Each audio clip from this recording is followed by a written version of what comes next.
partiamo subito con un servizio, naturalmente, un servizio che fa riflettere. Andiamo a vedere questa paura di questo giovane che noi abbiamo avuto ospite pochi giorni fa perché si è trovato con il ladro in casa. Andiamo a vedere. Dopo 3 volte che li ho intimati di fermarsi, non si sono fermati. Io stavo per colpirlo con appunto questo bastone, questo ferro, e il collega che era già fuori dalla recinzione mi ha puntato la torcia in faccia. Io ho avuto un po' una reazione di possiamo definirlo anche panico, mi sono immobilizzato. La torcia puntata addosso, dritta negli occhi, così da stordirlo e disorientarlo. Questo lo stratagemma che un ladro ha usato per bloccare Davide Severin, studente all'ITS meccatronico di 22 anni, che accortosi dei malviventi in casa non ha esitato a rincorrerli dopo aver afferrato il bastone delle tende esterne. Sono da poco passate le 6 di sera in via Berto Rossato a Paese, quando 2 uomini a volto scoperto entrano in questa villetta, scavalcando la recinzione, forzando la finestra che dà sul soggiorno. Davide rientra quando la coppia criminale è al piano superiore, nell'area notte, intenta a rovistare. È in questo momento che il giovane giocatore di rugby inizia a urlare e inveire con i 2 che si calano dal balcone. Il faccia a faccia in giardino, da un lato quindi il 22enne pronto a scagliare il bastone contro il delinquente, dall'altro il compagno di quest'ultimo che lo abbaglia con la pila nel tentativo di prendere tempo. Mentre io ero immobilizzato, il ragazzo che stava appunto per essere colpito ha scavalcato la recinzione, poi sono fuggiti lungo la stradina. In quelle frazioni di secondo nella testa di Davide si fa strada un pensiero, un terribile sospetto. Io avevo un coltellino nel bagno di sopra dove loro erano, che usavo per togliere i capelli dal pettine, e pensavo insomma se lo fossero preso come arma, e il mio primo pensiero è stato sì, se loro se lo sono presi non è proprio una cosa simpatica da trovarselo addosso o piantato da qualche parte. Diciamo di sì, appunto che ho pensato al peggio. Vengono poi allertati i carabinieri. I ladri con accento dell'est si danno la fuga, ad attenderli forse l'auto di un complice. Da casa mancano un piccolo anello in oro della mamma e 200 euro che Davide aveva ricevuto da pochi giorni come regalo di compleanno. Stai facendo una violazione, sono libero di fare quello che voglio quando sei in casa mia. La rabbia di non potersi difendere, di non poter essere padroni di casa propria, e che queste persone insomma possano fare liberamente quello che vogliono senza minime ripercussioni. Hanno tentato una rapina ieri sera a San Zenone degli Ezzelini con muletti, trattori, bloccavano strade. Per fortuna il trattore si è impantanato e non è riuscito a sfondare la parete. Stanno mettendo a fuoco e fiamme i paesi, le città, la gente terrorizzata, non ha più voglia di uscire, il terrore di uscire, di lasciare per poco tempo anche la casa libera, nonostante allarmi, nonostante tutto. Io mi domando se qualcuno sta ascoltando, se è girato da un'altra parte, Mario, anche molto lontano. Ne parlerò questa mattina con 2 ospiti graditissimi. Saluto l'avvocato Silvia Susanna, oltretutto sindaco di Musile di Piave. Grazie veramente, sindaco, di essere qui con noi. Poi parleremo perché questo sindaco ha capito anche che deve fare qualcosa, perché c'è anche la sicurezza delle persone, non solo quella che vi ho detto, ma anche un'altra sicurezza, ne parleremo. Saluto anche l'avvocato Pierluigi Riondato, grazie anche a lei, avvocato Riondato. Perché 2 avvocati questa mattina?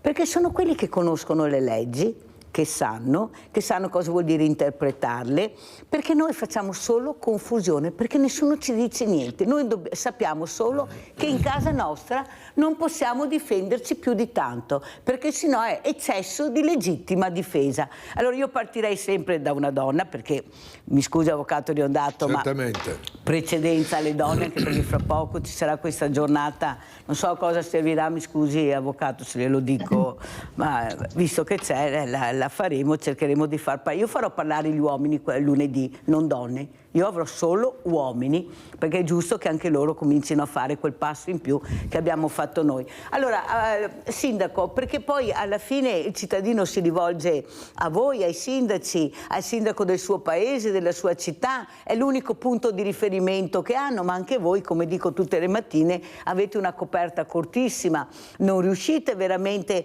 a soddisfare le esigenze del territorio. provvisorio, perché bisogna investire, e per investire bisogna avere soldi, e anche tanti, dico io. I soldi ce ne sono in Europa e tanti, lo dico tutte le mattine in maniera che voi capiate cosa sto dicendo, perché è vero, perché sono sicura, però per quello che serve non arrivano. Allora, cosa ci dice, Sindaco, com'è la situazione dal suo punto di vista? Ma allora, come diceva lei, la situazione è sicuramente molto difficile, nel senso che la coperta è veramente molto corta e si riesce a fare sempre meno. Quest'anno poi ci sono stati ulteriori tagli governativi, ovviamente determinati dal fatto che anche a livello statale la coperta è molto corta, e quindi cerchiamo di fare quello che possiamo. È chiaro che la sicurezza dei cittadini va garantita con ogni mezzo possibile, quindi si cerca veramente di investire tutto quello che si può su questo, perché se il cittadino perde la sicurezza, perde il fatto di sentirsi tranquillo a casa propria, diventa veramente difficile. Sentiamo anche come interpreta l'avvocato Riondato invece questa paura del cittadino, e soprattutto cosa vuol dire eccesso di legittima difesa. Ma se io sono in camera da letto, che dormo tranquillo, all'improvviso vedo una luce, sento un rumore, ho dei bambini che dormono, ho la mia compagna, mia moglie, mi difenderò? E come mi difendo? Perché in quel momento non è che la ragione sia proprio completamente proprio limpida. E diventa eccesso di difesa se io aggredisco questa persona oppure faccio qualcosa di strano e molto pericoloso. Prego, avvocato Riondato. Anche secondo me navighiamo con leggi un po' ambigue, perché a volte si sente in televisione spesso e si danno false notizie o errate. Se io vengo aggredito in casa, devo dimostrare che non ho utilizzato la legittima difesa. In pratica, se corro veramente il rischio che mi ammazzino, mi lascio sparare. Guardate che la realtà è questa. Arrivano in 3 o 4 in casa tua, minano la sicurezza, l'intimità di casa tua, i figli, chi ha figli, chi ha anche bambini, donne, eccetera. E quando si realizza la legittimità? Cosa dovrei fare? Ma io devo attendere che mi puntino la pistola, che sparino da un momento all'altro, se io posso allungare la mano e prendere un'altra e difendermi? È facilissimo finire nella legittima difesa e nell'eccesso della legittima difesa, perché la legittima difesa è legittima, ma nell'eccesso della legittima difesa. Quindi guardiamo anche gli eccessi veri e propri. Però io aggredisco con la forbice, sì, ma aggredisco con la forbice per difendermi, perché è la 6ª volta che vieni qui a rubare, a rapinare, a spaccare tutto.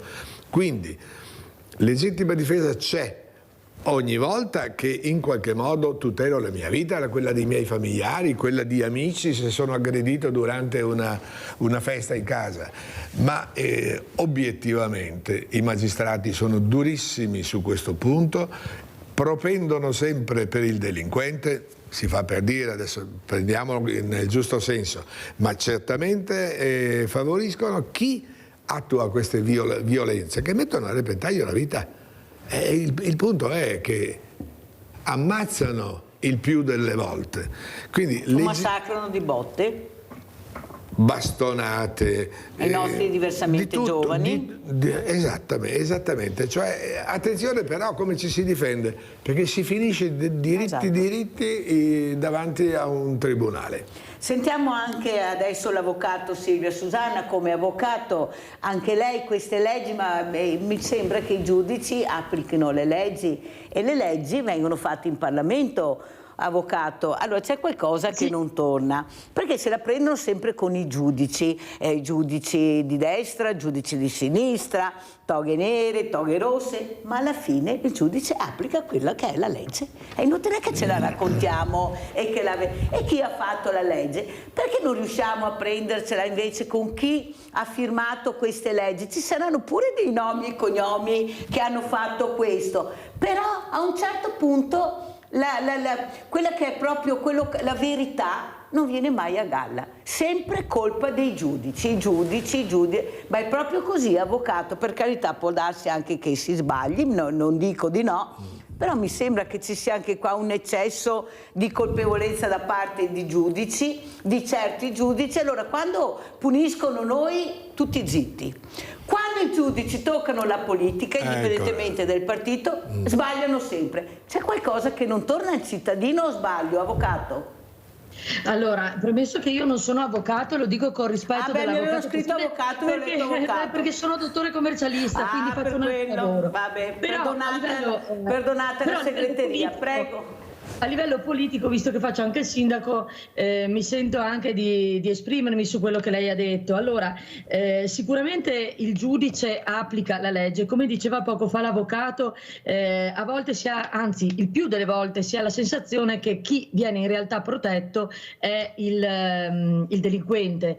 È altresì vero però che bisogna anche dire che a volte questa legittima difesa da parte di alcune persone, evidentemente mi permetto di dire un po' problematica, è anche un po' problematica e è anche un po' eccessiva, nel senso che il confine, a mio modo di vedere, tra la legittima difesa e quello che non è legittima difesa, ma è proprio insomma al pari di quello che fanno i delinquenti, cioè è un'aggressione, è vero che anche in questo caso si è visto parecchie volte.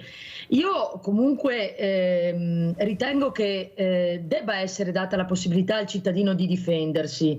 Allora, premesso che bisogna anche avere il coraggio di farlo, nel senso che la maggior parte di noi, quando si trova aggredita da un delinquente, e ce lo diceva quel ragazzone di prima, cioè che insomma è rugbista, quindi anche una persona insomma fisico prestante, è evidente che lui stesso ha detto: avevo paura che avesse preso il coltellino e che potesse aggredirmi. E se lo dice lui, che è un omaccione, figuriamoci magari una donna o un anziano.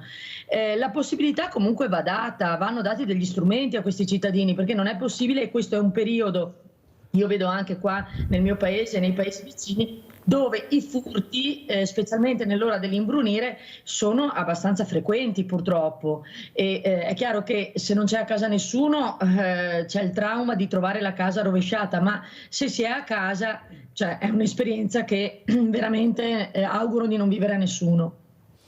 È vero, però è anche vero, allora lei non è avvocato ma so che è commercialista e i numeri li sa fare e i conti non tornano, non c'è niente da fare, i conti non tornano. Allora noi vediamo, lei fa parte del centrodestra, diciamo così, prima c'era il centrosinistra e si diceva troppo buono, troppo.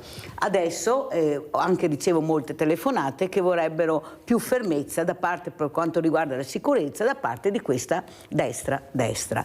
Il problema è che tutti parlano, però rimaniamo sempre fermi. Cioè non si va avanti. Il problema grande è che sentiamo montagne di parole, però a tutt'oggi noi siamo con le spalle al muro, cittadino parlo, però se c'è una partita di calcio noi vediamo 5.000, dico un numero a caso, ma per dire tantissimi poliziotti in tenuta da guerra per una partita di calcio, quando abbiamo bisogno noi non ci sono mai, per non parlare di quei 250 che sono in Albania. Io non dico se è giusto o sbagliato, io guardo la sicurezza del territorio che non c'è, che siamo in pericolo. Avremmo con le tasse che paghiamo diritto di avere sicurezza? Avvocato Riondato. Ecco, è quello che stavo dicendo prima. È vero che i giudici applicano le leggi, le applicano molto rigidamente poi, spesso, ma i giudici devono interpretarle le leggi. Lei vede che per un caso trova un magistrato, tutti assolutamente rispettabili, il quale assolve quando un altro in altro territorio condanna. Ma poi c'è una cosa fondamentale che lei ha appena toccato, e cioè i carabinieri, i poliziotti sono dedicati a ben altro. Non è più come una volta, dico una volta, tanti anni fa, che i carabinieri facevano i carabinieri, i poliziotti. Adesso, oltre ai riti alternativi che ci sono, per cui devono andare a vedere alle 3 di mattina, a mezzanotte, seguire se i condannati stanno eseguendo, sono agli arresti domiciliari, devono notificare, quindi fanno i postini, diciamo tra parentesi, una volta era l'ufficiale giudiziario, adesso sono i carabinieri, Questi vengono sottratti alle forze, al povero privato, perché fanno altri compiti. Quindi la mancanza di sicurezza è anche questa.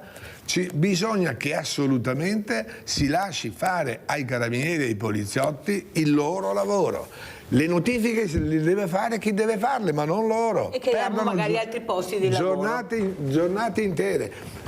Incredibile. Ecco. Abbiamo il nostro Rinaldo, vai col centralino adesso, vai Rinaldo, Venezia. Ciao Mirella. Ciao. E buongiorno ai tuoi ospiti. Buongiorno. Innanzitutto volevo far presente che legge non gli fa in farmacia, gli fa al Senato, va bene? Io i politici che fa le leggi, giusto? E ora cosa vuol dire? Vuol dire che non abbiamo una capacità e leggi va a cambiare, perché purtroppo in America che usiamo tanto e accoppiamo su tutto, si va su un orto a rubare una paccata e ti colpa il paron e ti sei in casa sua legittima difesa. Guarda gli altri, addirittura bisogna risarcire il morto, bisogna che si indebiti, si fa debiti, pagargli, ma dove siamo arrivati? Ma sti politici, fai robe che vogliono, perché i politici non vanno mai in galera? Ora se sei un politico non si può processarlo, io viene sempre fuori e la povera gente è sempre in meno a pagare queste robe che qua. Ma se uno viene in casa mia e ho dei nipoti e ho mia moglie, anche sono i suoi, ma perché ho da subire? Se ho una pistola o un bastone io davo in testa al colpo, non io davo per colparlo, piuttosto che mi colpa lui. Ma è le robe, se non abbiamo anni che fanno queste robe, vuol dire che anche dai politici ha interesse che dura questa legge. Perché? Perché se non è cosa politico da rifarle. Ed è la vergogna, come ti ho detto sì, sulla partita di calcio così, dominia poliziotti, ma siccome quelli che vanno al calcio in tanti, è la politica che mette dominia poliziotti, va bene? E per le strade non bisogna vigile neanche a pagarlo d'oro. Ma di cosa si può dire parlare? Bisogna che la politica faccia quello che deve fare, non farsi vedere bene chi va all'estero, chi va a mettere il posto qua, chi va a mettere il posto qua. E abbiamo tante rogne in Italia da risolvere, non come chi va in giro. E per me i politici di adesso, e anche quelli di una volta, non va niente, per cosa fai? Non produce niente. Non sai che il tira fine che mi ero a bene, ma non sti schemi da guadagnare. Perché anzi, i tuoi carriere col culo a stare in casa e ne tocca pagare anche a quelli. Dovremmo da vergognarci, fare le leggi giuste per la povera gente. Perché quando chi va in casa a rubare di una persona che lavora una vita, magari che sono adesso da 80 anni come me, gli dà una bastonata perché non ti sei più in grado di difendersi, ti dà torto se ti fa male. Bisogna che ti paghi i suoi parenti, è vergognoso. Ciao Mirella, speriamo che le robe cambia, come è lotta che ti fa chi da tanti anni, ma purtroppo vedo che anche a te ti lo dici da anni. Ciao Mirella. Grazie al nostro Rinaldo. Noi in effetti stiamo cercando di fare questa raccolta di firme per mettere obbligatori l'airbag ai motociclisti, perché troppi morti sulle strade, abbiamo la tecnologia veramente che ha fatto passi da gigante, ci sono questi airbag per i motociclisti ma costano tanto e non tutti possono prenderli, e perciò abbiamo pensato con i genitori che si sono rimboccati le maniche, che hanno perso i loro figli nelle strade, ecco, anche con le motociclette, di fare questa raccolta firme a portare in Europa, perché in Italia forse non sentono, basta il nuovo codice della strada, sentirete domani gli addetti ai lavori quanto arrabbiati sono perché non è passato quello che per loro dovevano passare, ma ne parleremo domani. Però questa mattina io ho invitato anche il sindaco di Musile perché ha avuto un'idea molto molto importante, perché bisogna agire non solo con parole. E lei cosa ha fatto? Ha preso e ha regalato i giubbotti carta rifleggente agli stranieri che ospita, per far sì che siano visibili. Com'è nata questa idea, sindaco? Allora, noi abbiamo appunto questa casa privata che qualche anno fa è stata data in concessione alla prefettura per ospitare i profughi che arrivano, insomma i classici profughi che arrivano nel nostro territorio. La casa si trova in una strada statale, che è la strada statale 14, che è una strada famosa, tristemente famosa per i numerosi incidenti che ci sono stati. Questi ragazzi, gran parte di questi ragazzi hanno trovato lavoro e già in passato abbiamo cercato di aiutarli con, proprio per questi che hanno un posto di lavoro, di aiutarli con delle biciclette che sono quelle che vengono trovate abbandonate nel territorio e che nessuno reclama in un certo periodo di tempo. Il problema qual è? Che la strada è piuttosto scura e loro camminano al lato della strada oppure corrono in bicicletta senza alcun tipo di strumento che possa renderli visibili. Ho ricevuto diverse segnalazioni da parte degli automobilisti rispetto al fatto che a volte si trovano questi ragazzi improvvisamente a ridosso dell'autovettura e magari hanno dovuto fare delle manovre difficili per evitarli. Allora l'idea è proprio quella, è stata quella di dire rendiamo questi ragazzi più sicuri nelle strade, ma non solo per la loro sicurezza, ma anche per quella degli automobilisti, perché sappiamo che purtroppo, e lì c'è un avvocato che può spiegarlo meglio di me, qualora ci sia un incidente tra un'autovettura e un pedone o un ciclista, è chiaro che al di là del povero ciclista o del povero pedone che magari ha delle conseguenze difficili per la sua salute, insomma o muore oppure rimane in condizioni gravi di salute, il problema è anche per chi guida. Quindi ora il progetto è quello di dare questi giubbini e poi la nostra comandante della polizia locale andrà anche a spiegare a questi ragazzi le norme di sicurezza, quindi come si circola nella strada, cioè che lato bisogna percorrere se si è a piedi, che lato bisogna percorrere se si è in bicicletta, insomma a dare quel minimo di cognizioni stradali, di codice della strada, che è quello che diamo anche ai nostri bambini. La stessa cosa la comandante lo fa con i bambini delle scuole. Questi ragazzi arrivano, evidentemente nei loro paesi avranno altre regole, ma ce li abbiamo qua e dobbiamo fare in modo che possano insomma avere quelle conoscenze che gli consentono di essere sicuri sia per loro che per chi appunto per gli automobilisti.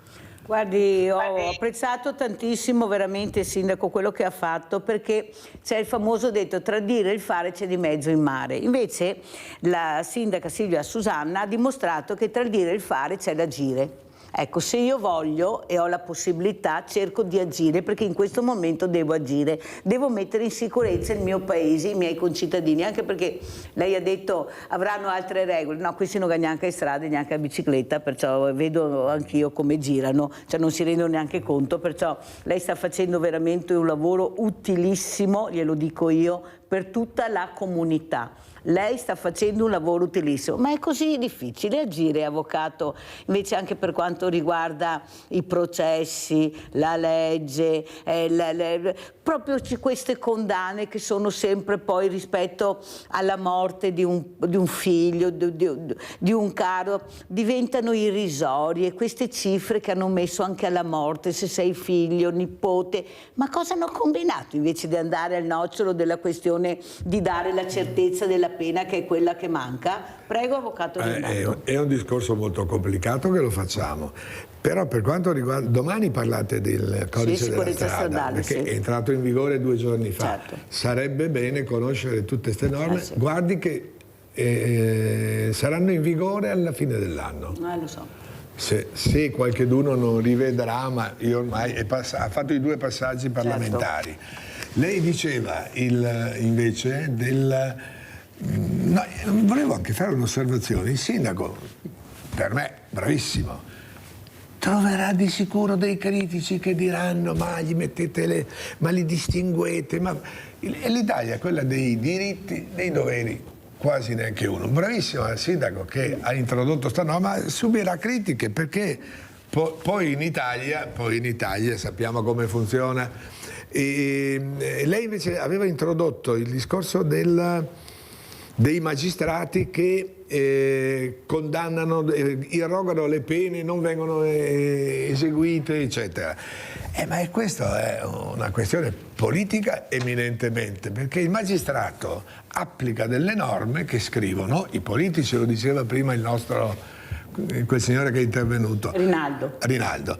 E quindi l'unica possibilità che hanno i magistrati, a volte la usano secondo i critici anche troppo, è quella di interpretare le norme, le leggi. Ecco perché per uno stesso fatto, come dicevamo prima, c'è una condanna a Catania, una a Palermo e una in Valle d'Aosta, differiscono tutte, sono relative a fatti identici. Perché? Non tutti i magistrati la pensano nella stessa maniera, nel senso che almeno venga rispettato lo spirito della legge, ma lo spirito della legge è anche quello di applicare le norme in senso sanzionatorio. Cioè, se tu condanni uno per un determinato fatto, devi giudicarlo con una certa gravità. È inutile irrogare pene enormi che poi sai che con i riti alternativi, ormai sono termini che tutti conoscono questi. Rito abbreviato, certo. Ecco, lo dico da avvocato che li usiamo tutti i giorni, però sono leggi dello Stato. Ma il magistrato... Leggi dello Stato. Sono leggi dello Stato che lo Stato crea, quindi molte volte si danno colpe ai magistrati, ma bisognerebbe dire cambiate le leggi.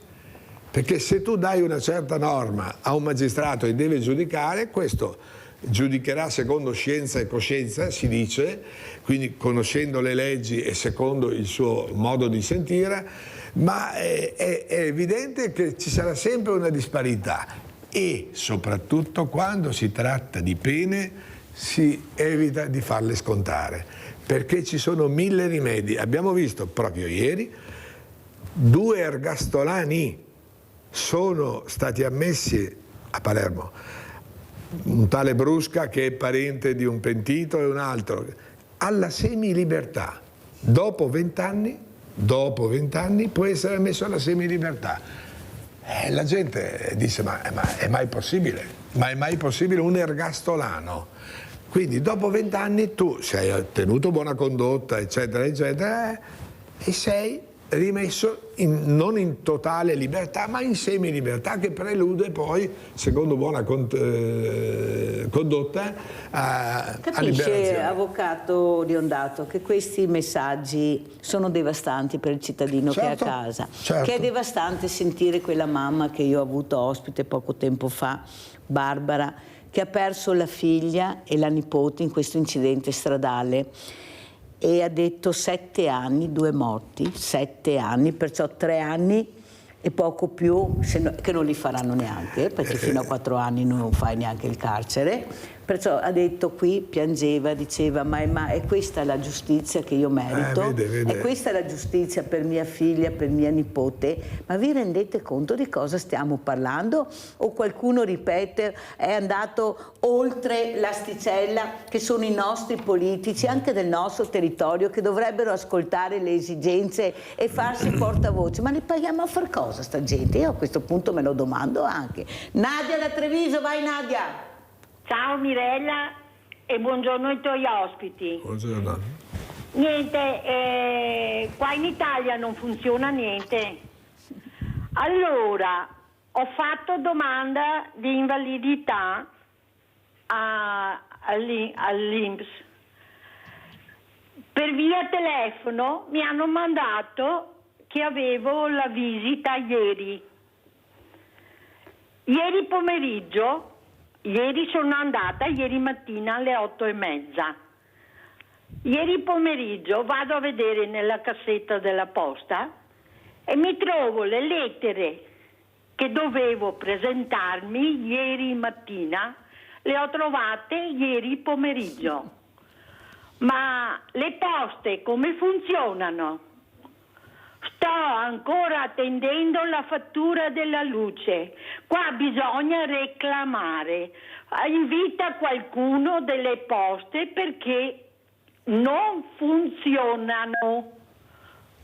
Sono diventate delle banche. fanno solo servizi di banche, però adesso perché io ho il telefono, ma chi non ce l'ha? E se non ti presenti non ti riconoscono più la domanda. Grazie Allora. cara Nadia, grazie per questo che si pone, quesito che si pone il cittadino a casa, che il cittadino è un cittadino bravo, attento, che cerca anche di rispettare e di avere anche quello che gli spetta di diritto. L'invalidità, io farei delle trasmissioni intere per capire quando uno ha diritto dell'invalidità e cosa vuol dire avere diritto di invalidità, perché io ho il 70% ma non prendo niente, assolutamente Bisogna niente. spiegarle, Ecco, quel 70%, avvocato Riondato, prego. Faccia una trasmissione su questo, perché sì. Anzitutto c'è tanta confusione, poi si hanno gradi di invalidità che non corrispondono a niente, non ti danno indennità, non ti danno nulla di nulla, senza dire e senza toccare le regioni italiane, che qui da noi è una cosa e altrove è un'altra. Però non ti danno niente neanche qua, però è inutile avvocato, neanche qua non prendi niente. È più facile Sì, altrove. ma chi se ne frega, se ho anche il 70 ma non ho niente. Ieri ho avuto una mamma che ha una figlia disabile, gli hanno tolto addirittura l'invalidità, ha detto Mirella fai qualcosa, ha chiamato anche Antena 3 per capire se si riesce a aiutare, ma io non posso fare niente, io non posso fare, prima perché non sono familiare e certe informazioni non me le danno e perciò non posso fare niente, ma soprattutto sarebbe anche giusto capire cosa vuol dire invalidità, cosa mi aspetta di diritto, che doveri ho, perché va bene diritti, doveri, ma se qualcuno spiegasse qualcosa, ecco, sentiamo anche il sindaco, perché poi queste persone vanno dal sindaco, è là, non c'è niente da fare, bussano là, servizi sociali, assessore sociale, sindaco.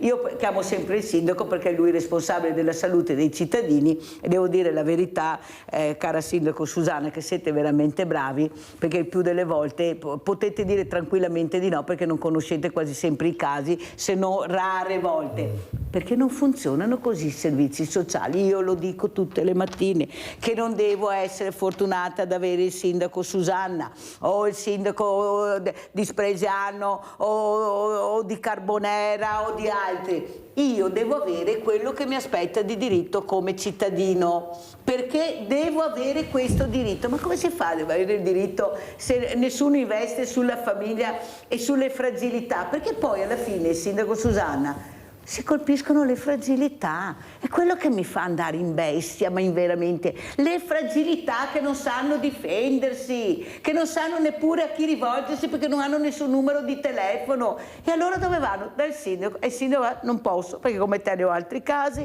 non ce la faccio, perché l'ha detto lei che la coperta è cortissima. Io ho avuto un sindaco di Cortina che ha detto che lui sta benissimo, che ha anche tanti soldi per la pista da Boppo e si è rimangiato tutto, ma intanto l'aveva detto. Tanto è vero che io gli ho detto veniamo tutti da lei a vivere a Cortina perché è l'unico sindaco che sento che non ha problemi di niente. Prego sindaca Susanna. Beh, sicuramente Cortina sta meglio di Musile, anche solo per la tassa di soggiorno che hanno, questo è poco ma sicuro. No, allora è vero, come diceva lei, proprio questi anziani che tra l'altro hanno anche delle difficoltà, no? Con tutti questi meccanismi, adesso è tutto digitale, no? Quindi fanno anche fatica ad interfacciarsi con questi enti, no? Penso ad esempio all'INPS, cioè se si vuole prendere un appuntamento all'INPS o andare a parlare con un operatore è un'odissea che sicuramente un anziano ha difficoltà a superare. Vengono dal sindaco, ma è anche giusto che sia così perché devono trovare un interlocutore che sia in grado di intercedere per loro e di dargli una mano. I miei servizi sociali, devo dire la verità, funzionano bene e quando mi capitano questi casi mando gli anziani dai servizi sociali che bene o male una mano gliela danno. Anche per queste domande di invalidità loro sono anche già in grado di capire se questa domanda di validità può avere un seguito oppure no. Sappiamo insomma che per avere un'invalidità che sia anche oggetto di una remunerazione, di una pensione, bisogna che abbia determinate caratteristiche che poi viene valutata da una commissione medica. Quindi sì, quello che diceva lei è vero, vengono dal sindaco, però io credo che non abbiano neanche tante alternative. allora, medici ce ne sono sempre meno, quindi anche andare dal proprio medico di base non è semplicissimo. Sappiamo che abbiamo sotto questo punto di vista una decina di mesi, un anno, dove bisogna aspettare che ci siano dei nuovi medici, che sono quelli che arrivano dalle scuole post universitarie di formazione, anche quella che appunto la nostra regione in maniera lungimirante ha creato e che ci consentirà di essere a posto dal punto di vista dei medici. Però attualmente la situazione è molto critica. Quindi io mi chiedo se andare all'INPS è difficile, parlo dell'INPS ma potrebbe essere qualunque altro ente di questo genere, se andare dal medico è più complicato perché essendoci pochi medici magari l'appuntamento glielo danno dopo un mese, se ci sono tutte queste difficoltà è chiaro che l'unico interlocutore che rimane è il comune e il sindaco. Quindi bisogna assolutamente... Sì, ma sindaco, scusi, ma bisogna che andiamo oltre e lei non può fare niente, là è il problema, perché non ha la possibilità di aiutare, perché cosa chiedono? Lavoro, occupazione. Cosa chiedono? Una casa, perché quello che chiedono non è che chiedono di avere un medico di famiglia, come ha detto lei, che al momento non ce ne sono, fra 10 anni ne avremo tantissimi, hanno detto, ma al momento ce ne sono pochi. Sì, magari africani, esatto, magari... ma quei pochi che abbiamo sono sommersi dai numeri, tanto è vero che adesso c'è una protesta perché hanno troppi numeri, non ce la fanno.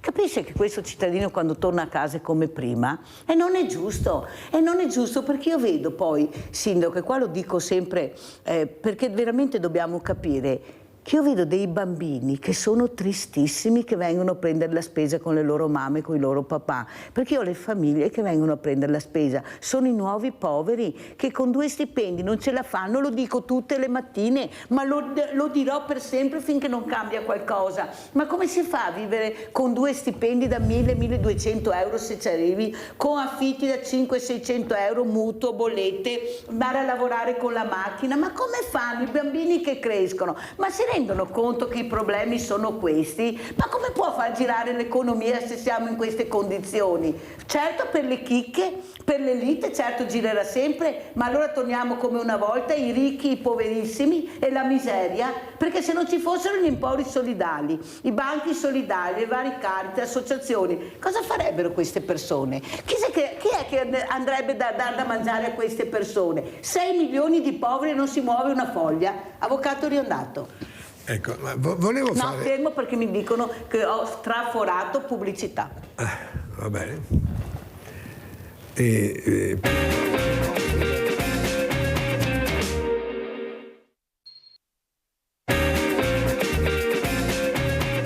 Abbiamo una telefonata, vediamo se è ancora in linea. Pronto? Pronto, Mirella? Eccolo qua, il nostro Paolo da Montagnana, vedi che mi ricordo. Ciao Paolo. Ciao Mirella, buongiorno a te, ai tuoi ospiti, all'avvocato e alla sindaca. Buongiorno. Allora Mirella, in Italia ormai abbiamo capito che funziona così, ci sono solo diritti e non doveri.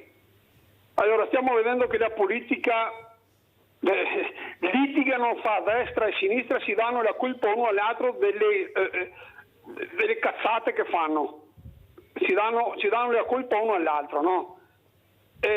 I sindacati una volta erano per i lavoratori, adesso si stanno politicizzando, così anche la magistratura. Ma non ci siamo mai chiesti per quali motivi tutti cercano di andare a politica? Perché tutti su quella torta arraffano e chi ci rimette noi italiani. Tu hai appena parlato di gente che non ce la fa con gli stipendi, no?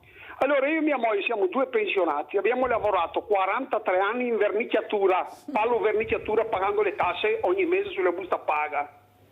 Attualmente le stiamo pagando altrettante sulla pensione. E questi buttano soldi da tutte le parti, stanno spendendo soldi, gettano soldi da tutte le parti, si incolpano uno all'altro del buco che hanno fatto loro, non noi, hanno fatto loro il debito, non noi. Perché hanno speso soldi inutilmente, no? E continuiamo, no, a portarli al voto, no? Perché noi siamo sovrani solo nel momento del voto, il giorno dopo fanno quello che vogliono loro. Abbiamo strade che sono indecenti, mi sembra di essere un paese di terzo mondo, di quarto mondo in Italia, te lo dico e sia la verità, no? Però io quello che voglio dire, no, è che siamo stufi di essere presi in giro, no? Perché tutti, quando è ora del voto, ci vengono a promettere mari e monti, il giorno dopo fanno quello che vogliono, e per non darci la colpa a priori se ne vanno uno all'altro, no? È stata la sinistra, è stata la destra, è stato il centro, è stato la sinistra, e tutti vogliono andare a Roma, no? Ecco, questo Mirella è che noi italiani ci dà fastidio, no? Scusa per le mie esternazioni, scusatemi. No, Paolo, vedi, ecco, vedete qual è il nostro problema? Che abbiamo per una vita chiesto scusa.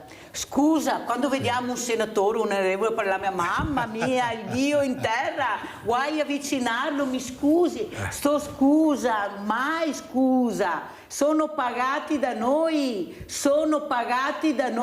ricordatevi questo quando li incontrate, ricordatevelo. Prego, avvocato Riondato. Ecco, c'è da dire, parole sacrosante quelle dell'amico Paolo, ma è vero che in questa situazione ci siamo ormai da 40 anni, cioè anche i vari governi che si succedono, nessuno ha la bacchetta magica, ma non è la bacchetta magica, basta la volontà di intervenire, di fare, e invece sprecano il tempo per polemiche tra di loro. Non so se notate, in TV ci sono solo polemiche tra politici, nessuno costruisce, nessuno fa programmi. A me sembra che l'attuale governo fa dei programmi. L'opposizione, anche l'opposizione, critica il governo, come criticheranno la sindaca, bravissima per i suoi giubbotti, per le sue cose, perché ma tu categorizzi la gente, ma tu fai vestire, ma cos'è? Sono mica ebrei? Tu, quando fai delle cose giuste, vieni criticata perché c'è l'interesse politico. Uno a sconfiggere te, tu a sconfiggere lui, l'Italia rimane ferma, ma così è in effetti. Prima lei parlava a proposito di rimanere fermi, della pena, ma danno pene da niente o danno pene grosse che non vengono scontate? Ma sì, perché in Italia, sempre con la questione diritti e doveri, non c'è la certezza della pena. Ti danno l'ergastolo, ha sentito, ieri hanno liberato 2 ergastolani, attenzione, liberato, semi-libertà, però intanto escono. A 2 ergastolani. E magari hanno trovato anche il posto di lavoro? Eh beh sì, perché possono utilizzare la semi-libertà se hanno un posto di lavoro. Perché in Italia abbiamo il diritto non penale ma premiale, infatti si chiamano riti alternativi dove ti premia, ah sì ti ho condannato però ti ammetto l'affidamento ai servizi sociali, ti do la semilibertà in casi estremi come questi, che non era neanche da sognarsela, e dalla legge Gozzini che è cambiata tutto il sistema penale per cui non importa niente ai magistrati date una grossa pena, cercano di contenerla nei punti in cui puoi fare l'affidamento al servizio sociale, puoi chiedere questo, puoi fare quello, tribunale di sorveglianza, tutto un giro perché le cose restino quelle che sono, e sottraggono, perché le forze di polizia devono controllare questi ammessi alle varie cose, sottraggono questi poliziotti, questi carabinieri, questa gente che dovrebbe tutelare le nostre libertà, perché devono fare questi compiti non istituzionali per loro. Allora, Paolo da Montagnana, sindaco Susanna, ha detto ci sentiamo presi in giro. È vero, perché quando ieri sentiamo che hanno deciso di mettere 16 miliardi per il ponte di Messina, perché è stato detto ieri non è che sia passato, dove c'è un paese che si sta sciogliendo per la fragilità che ha, dove veramente abbiamo sentito abbiamo dei bisogni urgentissimi che riguardano tutta la popolazione, da nord a sud, da est a ovest, che è la sanità, la scuola, anche le strade, i nostri ponti. Capisce che Paolo da Montagnana dice ci stanno prendendo in giro? 16 miliardi, con 16 miliardi quante cose potremmo mettere a posto nel nostro paese, visto che abbiamo questo territorio fragilissimo, che se non si mettono d'accordo di veramente investire, non so come andrà a finire con le prossime veramente emergenze di acqua che avremo, perché le avremo, è inutile che diciamo di no. Capisce che facciamo fatica a capire dove vogliono andare a parare, perché veramente noi non ne possiamo più, Sindaco, non ne possiamo più di sentire miliardi e miliardi spesi su cose che al momento parlo, io non dico che in futuro potrebbero essere anche necessarie, ma al momento non servono. Abbiamo queste guerre che incalzano, stiamo andando veramente fuori di testa. Oltretutto poi, Sindaco, nessuno ci spiega questi soldi che mettiamo nelle tasse come vengono impiegati, la trasparenza, ma dove vanno a finire tutti i nostri soldi? Chi è che lo spiega questo magari 2 volte all'anno, quello che è stato incassato e dove ha speso i soldi il governo? Perché non ci fanno un po' l'elenco delle spese? Dove dobbiamo andare in internet a guardare? No, i nostri diversamente giovani che pagano le tasse e non lo sanno usare, hanno il diritto di sapere, di conoscere, perché sono soldi loro e anche sudatissimi. Nessuno spiega niente. Ma dov'è la trasparenza in questo paese per quanto riguarda il dare e avere? Prego, Sindaco Susanna. Sì, allora il discorso è abbastanza complesso, nel senso che io ritengo che se il governo ha deciso di fare questo investimento in questa infrastruttura avrà fatto delle valutazioni che poi sono anche state parzialmente spiegate, e io credo che di infrastrutture, comunque di opere importanti nel nostro territorio ci sia un estremo bisogno. Ad esempio nel nostro territorio da parecchio tempo si parla della famosa Via del Mare, no? Una infrastruttura che sarà pagata interamente dal privato in questo caso, e anche lì ci sono diverse opposizioni, ci sono altre correnti politiche che ritengono che questo sia un investimento completamente sbagliato. Allora io credo che il bisogno della nostra comunità sia anche quello di evolvere dal punto di vista delle infrastrutture, perché sì, è giusto, come dice lei, pensare alle famiglie, ma bisogna pensare anche alle imprese, bisogna anche pensare ad agevolare i trasporti. No, guardi che ho detto di mettere in sicurezza il territorio più che le famiglie, sì, Sindaco. Sì, arrivo anche lì. Poi se vede, parliamo di sicurezza del territorio. Allora, noi che siamo del Basso Piave, ogni anno questa stagione soffriamo le pene dell'inferno, perché basta che ci sia un po' di scirocco e ci sono le inondazioni. Il Piave viene fuori dal suo alveo e crea numerosi problemi. Allora le soluzioni sono state trovate, che sono quelle di scavare un bacino di laminazione a Crocetta del Montello, e lì ci sono state delle opposizioni fortissime, perché non si possono toccare le gravi di Ciano, perché ci sono gli uccelli che nidificano e perché c'è tutta una serie di cose che, per carità, l'ambiente va tutelato, però è stato dimostrato che questo bacino di laminazione comunque è indispensabile per la sicurezza della popolazione. Quindi io le dico, spesso, anzi sempre, quando vengono prese delle decisioni importanti, sia in tema di sicurezza, sia in tema di infrastrutture, c'è chi è d'accordo e chi non è d'accordo. Quindi andare a valutare queste cose bisognerebbe capire e andare a fondo. Io le ho portato 2 esempi che sono identificativi di questo meccanismo che funziona, cioè tutti sanno tutto, tutti devono parlare. Allora ad un certo punto ci sono delle persone che sono state votate, bisogna dare fiducia a queste persone che possano fare il loro lavoro, che possano prendere le decisioni per il paese. Se non faranno bene saranno sostituite al termine del mandato o anche prima. Io la penso così, perché non è possibile, e lo dico anche da sindaco, che ogni volta che si fa qualcosa, e se vogliamo tornare a parlare dei giubbini, del discorso che facevamo prima, io le assicuro che di critiche ne ho ricevute montagne. Quindi io credo che veramente bisogna anche prendere coscienza che non si può sempre criticare, bisogna anche entrare nel merito delle questioni. Poi condivido con lei il fatto che comunque va data l'informazione. Vanno spiegate le scelte, vanno spiegati i bilanci, va spiegato perché si decide di fare una cosa piuttosto che un'altra. Forse spiegando di più e dando maggior trasparenza, il cittadino si sente maggiormente tutelato ed è in grado anche di comprendere meglio quelle che sono le scelte. Io ritengo, e non lo dico per la mia appartenenza politica, lo dico perché insomma conosco quello che il governo sta facendo, credo che stiano facendo quello che possono fare in questo momento.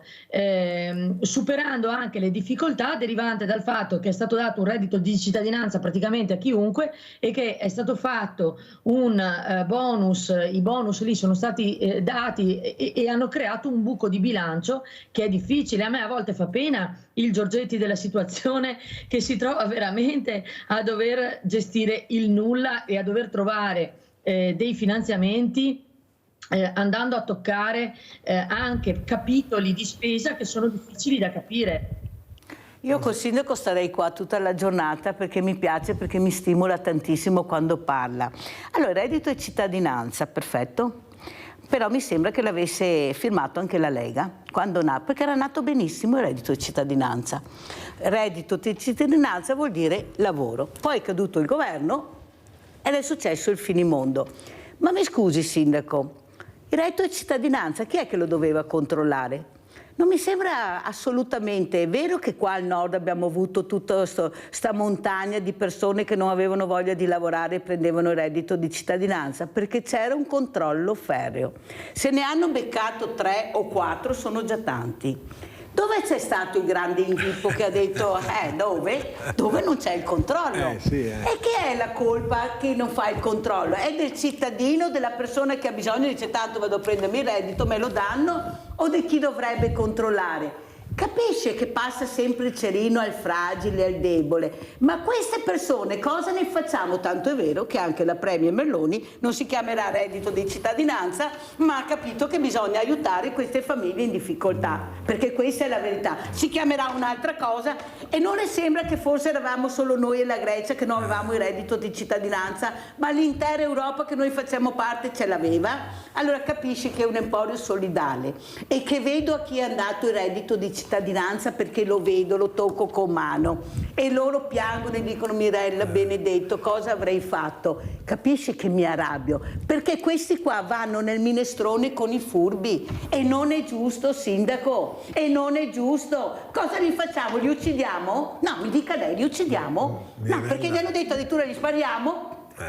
Qualcuno ha detto è stato detto. Allora capisce sindaco che io sono arrabbiatissima perché non riesco a collocare dai 35 a 50 anni, non riesco a collocarli perché me li mandano indietro, perché manca sempre qualcosa, la formazione. Ma allora perché mi scrivi cercasi operai? Scrivimi cosa vuoi. E la formazione, chi è che gliel'ha fatta la formazione? Io ho tutti magazzinieri. Ecco, tutti magazzinieri. Dove vado a mettere il magazziniere di 40, 45, 39? Non lo vuole nessuno, non sa far altro. Cosa faccio? Gli facciamo meno di dar da mangiare, non lo vestiamo, non gli paghiamo le bollette, perché vivrà pure sta persona, no? O gli paghiamo 5 euro, 4 euro, 3 euro all'ora, tutto concesso perché veramente anche qua il sindacato qualcuno avrà pur firmato questi contratti. Avvocato Riondato, cosa dice? Poi ci salutiamo. No, guardi davvero, mi piace la sua battaglia perché lei ha sempre fatto battaglie e sono tutte battaglie giuste. Oddio, perderò anche la guerra ma almeno faccio le battaglie. Per me vince molte battaglie. Sono molto d'accordo con la sindaca. Perché prendere queste iniziative di cui parlavamo prima, questo interessarsi, ricevere i cittadini, cercare di risolvere problemi che altri organi, altre chiamiamole associazioni, altre entità dovrebbero curare. Per esempio nel reddito di cittadinanza l'errore è stato quello di voler fare politica. Secondo me hanno fatto bene in molti casi perché hanno aiutato veramente chi meritava, ma io difendo tanti di quei furbi adesso a cui viene chiesta la restituzione qui al nord. Non lo so se altrove fanno le stesse cose, ma era giusto l'intendimento, salviamo chi ha meno... Doveva essere dato i sindaci che conoscono il territorio sapevano benissimo come sarebbe andata a finire. Avvocato, abbiamo una telefonata, se no mi cade la linea. Sandra da Padova, vai Sandra. Ciao Mirella, ciao. Buongiorno agli illustri ospiti. Buongiorno. Io sono con l'avvocato e anche con la sindaco perché l'Italia, scusa Mirella, è messa male perché torno sul tema della sicurezza. Cioè, a sto punto io credo che uno che si trova in casa un ladro, un rapinatore, cioè è difficile affrontare una situazione del genere. È chiaro che se sono io non ho la forza fisica come può averla mio marito, però, perché mio marito istintivamente lo prenderebbe a pugni, non so. Cioè, allora c'è anche un codice penale. Io ho sentito una volta un avvocato in una trasmissione, non mi ricordo quale, che c'è un codice penale quando uno entra in casa tua della proprietà privata, perché nessuno lo mette in pratica questo codice? Allora, i giudici è chiaro che fanno devono seguire le leggi, però scusa Mirella, il giudice non è un commercialista che deve fare i conti a fine mese e deve vedere, dare, avere. Il giudice ha anche una coscienza, ha il buon senso, se no cosa serve? Allora mettiamo lì uno scribacchino che segue alla lettera le leggi e non ha niente. Allora ci sono talmente tante cose, violenze sugli autobus, violenze sui treni, sti poveri capotreni, i controllori e il discorso è a monte, perché quando c'è un'emigrazione incontrollata, Mirella, mio papà è stato in Germania, dunque ne so qualcosa, ad Amburgo, è stato 8 anni, dunque ci vogliono delle regole, cioè tu hai il diritto di entrare, se non hai il diritto non ci vieni, è inutile perché moriremo tutti di fame, moriranno loro e moriremo anche noi, perché la situazione è drastica, purtroppo i miliardari ci sono sempre stati, si arricchiranno sempre di più.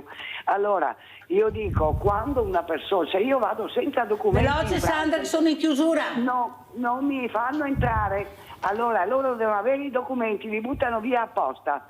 Ci vogliono delle regole, le regole e questa è la vita. Abbiamo sentito le riflessioni di Sandra, grazie, che ringrazio e saluto. Certo che però l'avvocato Riondato è stato molto chiaro, se i giudici devono applicare le leggi, la semilibertà è scritta nella legge, gliela devono dare, non è che possono in coscienza dire ecco sei stato cattivo e perciò non c'è niente da fare, se la legge è quella puoi avere coscienza finché vuoi, ma devi applicare la legge. Sindaca Susanna, come ci saluta? Ma io intanto vi ringrazio perché è sempre un piacere partecipare alla vostra trasmissione e poter commentare i fatti d'attualità e insomma Mirella sa che ha una capacità tra l'altro di entrare nelle persone, di cogliere i problemi che è unica, quindi complimenti a voi. Per il resto io vi dico, sicuramente anche quella di noi sindaci è una battaglia difficile che stiamo affrontando perché le risorse sono sempre meno. Ecco, mi permetto solamente di dire una cosa, io come sindaco se c'è il reddito di cittadinanza o assegno di sostenimento o come lo vogliamo chiamare sono contentissima perché vuol dire che queste persone non mi vengono in comune, perché è chiaro se uno non ha una possibilità da qualche parte deve pure andare, quindi se vi provvede il governo, diciamo lo Stato centrale a dare un sostentamento a queste persone, io posso utilizzare le risorse che ho per fare altro e non per pagare le bollette di queste persone qua. Dall'altro lato però io ritengo che il controllo, cioè chi deve dare, tra virgolette, l'assenso al reddito di cittadinanza è il sindaco, perché non il sindaco, i servizi sociali, perché noi sappiamo chi effettivamente ha bisogno, noi siamo in grado di verificare che queste risorse vadano effettivamente a chi ha bisogno, parliamoci chiaro, altrimenti poi ci troviamo nella situazione, cioè in Italia si sa, fatta la legge, fatto l'inganno, quindi poi c'è lavoro per l'avvocato Riondato per difendere i furbi che hanno acquisito il reddito di cittadinanza in maniera impropria, però è altresì vero che ci rimettiamo tutti quanti, quindi insomma su queste cose vanno fatte delle opportune valutazioni. Sulla necessità degli empori solidali, guardi, io sostengo l'emporio solidale che c'è qua vicino a noi perché dà veramente un aiuto importante alle famiglie. Io ho 50 famiglie che vanno abitualmente all'emporio solidale per avere quello che serve. Parliamo di Musille, mettiamo assieme tutti questi empori, vedrete che numeri escono da impazzire. Grazie veramente al sindaco Silvio Susanna, grazie sindaco di Musille di Piave, di essere stata con noi. Grazie sindaco e sempre complimenti perché almeno lei agisce. Avvocato Riondato, sindaco, sì. come ci saluta? Io volevo mettere una chiosa su quello che diceva lei sul ponte di Messina. È vero che investire sul ponte di Messina può apparire una cosa immane, ma vi rendete conto cosa vuol dire che la Sicilia sia un altro mondo? Sembra che sia in Africa. Se il ponte invece giovasse all'immissione anche in Sicilia di forze nuove, imprenditoriali, forse scalfiremmo quella mafia che non me la invento io, basta leggere i giornali. Lei mi parlava del dottor Gratteri, che lui è sul pezzo. Che dir poco, perché secondo lui è così battagliero che sparerebbe anche. Ma averli magistrati così, che io ho conosciuto all'Ocri, pensi era un giovane sostituto che poi è passato a una persona che vive sotto scorta da 40 anni. Allora, dicevo, il ponte potrebbe solo giovare se unisse la Sicilia all'Italia, perché non dimentichiamo, guardi, il Parlamento siciliano, lei sa di quante persone è formato? Un Parlamento, sapete che Regione è statuto speciale, e sono un certo numero, hanno anche i sostituti e pagano anche i sostituti. Sì, però vede, avvocato è un altro mondo Riondato, da noi, io sarei d'accordo anche sul ponte, ma se facciamo il ponte, certo, e se ne va una parte dell'Italia perché crolla affonda, capisce bene che mi guardo il ponte e non ho più l'Emilia Romagna, il Veneto, perché l'acqua ha spazzato via tutto, capisce che faccio fatica. Antonio, veloce Antonio, perché siete in ritardissimo, vai. Sì, pronto Mirelle, pronto anche l'ospite, pronto. Io volevo dire che si stava bene quando negli anni 70, io mi ricordo che l'operaio prendeva 350.000 lire e in due mesi di stipendio si poteva comprare anche una 500, perché mi ricordo che mio papà comprò la 500 con 500.000 lire, ecco. Era tassata la busta paga al 10%, ciò vuol dire che praticamente quando ero giovane, che avevo 20 anni, avevo una barca di soldi, e lo dico sempre, e la libertà cosa vuol dire? Che tu a 20 anni ti puoi sposare, non ti puoi sposare, fai quello che ti pare perché comunque dei soldi ne avevi. Adesso non ti puoi più sposare, perché sulla tua busta paga il nostro caro Stato si porta via dal 27 al 30%. Tu dimmi com'è che si può mandare avanti una famiglia con queste tasse qua. Di più. E quindi io credo che sia i tempi che cambiano, no. Dico una cosa, Mirella, perché io sono anche veloce. Sì, io sono scettico con questa Europa, perché oltre a mantenere i nostri cari politici che ciapano una barca di soldi perché sono i più pagati del mondo, abbiamo da mantenere anche quelli europei. Ditemi voi com'è che possiamo andare avanti. La mia preoccupazione non è portare a casa i soldi, la mia preoccupazione è mantenere tutte queste giacchette, questi cravatori, questi cravattieri, come li chiamate. Antonio, grazie. Devo assolutamente, quello che fa andare avanti anche la nostra media nord-est è la pubblicità, perciò ringrazio i miei ospiti, grazie, pubblicità. Grazie a voi.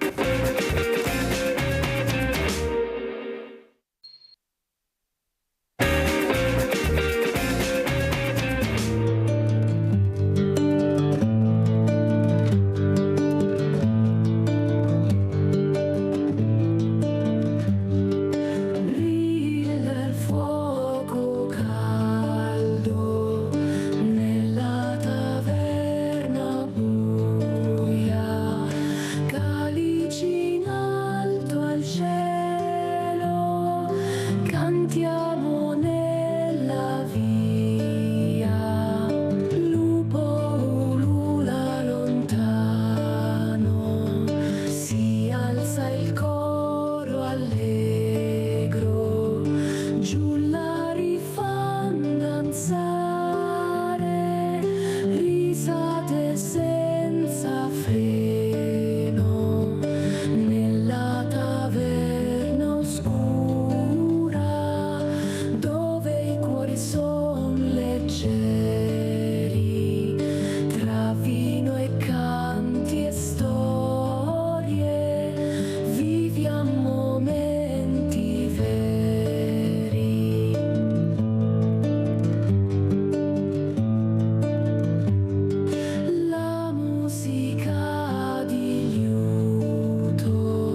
Questo non lo sapevo, è stato un regalo che mi ha fatto Alessandro Cestaro, che ringrazio, per cercare di far capire che abbiamo questi ragazzi con questa creatività.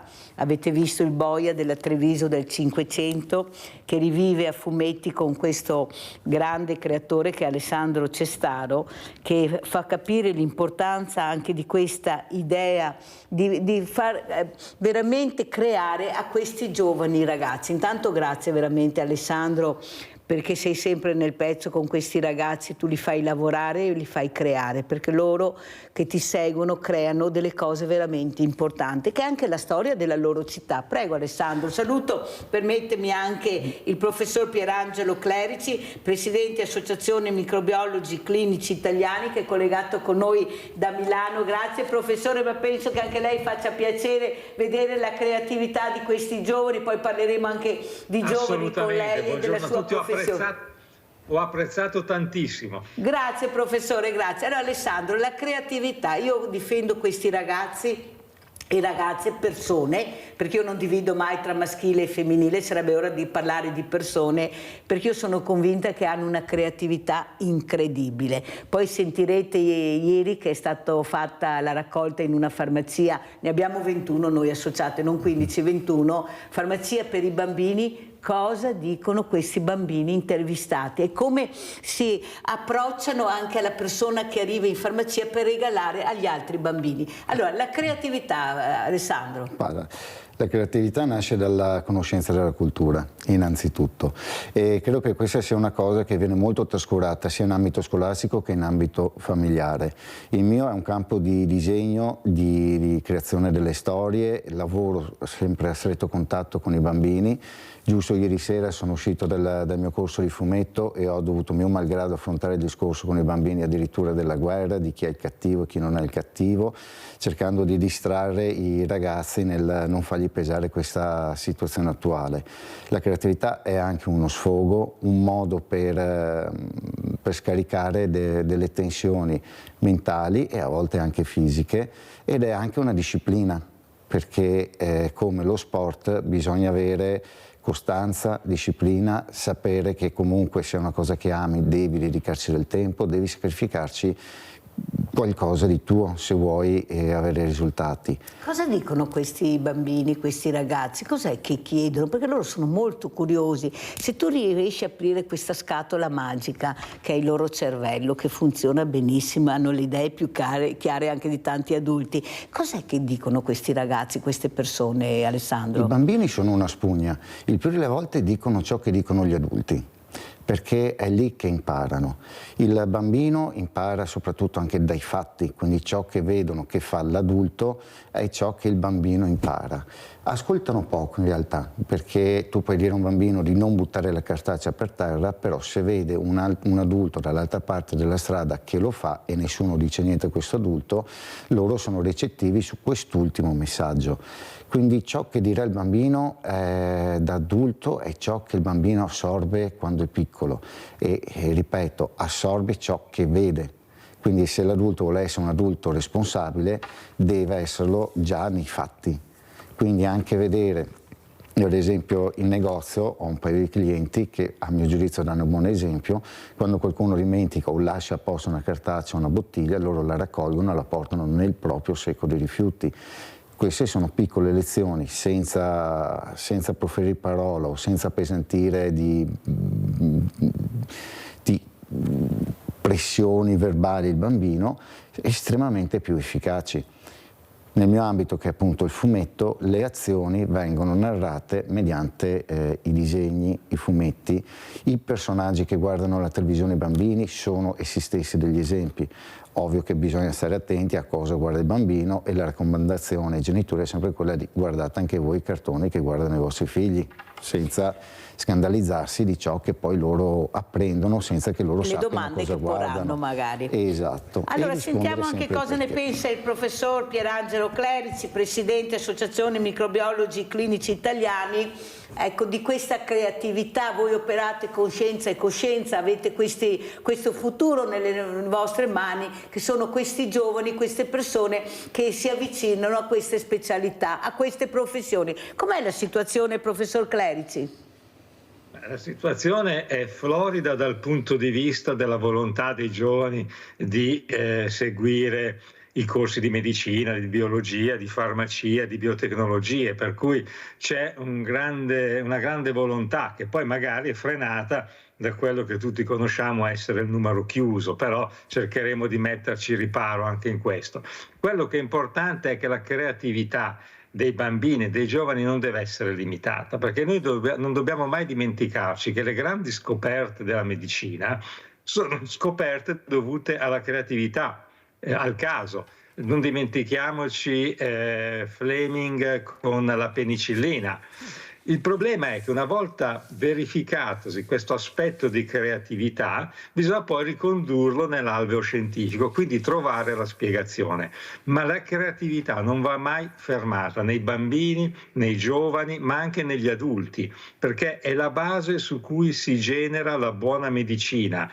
Cioè noi dobbiamo sempre avere più domande che risposte. Solo in questo modo riusciremo a raggiungere tutti gli obiettivi di cura che ci prefiggiamo. Se non ci fosse creatività, l'idea, che può essere anche sbagliata, io dico sempre ai giovani che ho davanti, non abbiate paura di sbagliare, assolutamente. È meglio sbagliare ma aver tentato che non fare nulla, assolutamente. Professor Cestaro, cos'è che la preoccupa di più in questo momento, dove i giovani stanno cercando un futuro anche in questa professione? Molti se ne vanno all'estero e va bene anche andare all'estero, perché vuol dire aprire la mente, confrontarsi anche con altre realtà.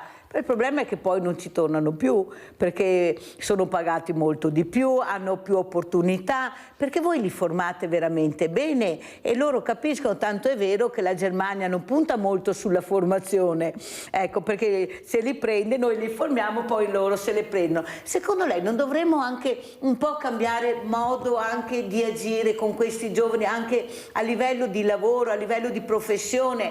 Perché voi veramente, noi abbiamo dei giovani veramente con una professionalità incredibile, con una conoscenza. Io ho ricercatori, ho scienziati, mi collego con l'America, con l'Australia, e sono giovani ricercatori che io dico: ma perché siete là?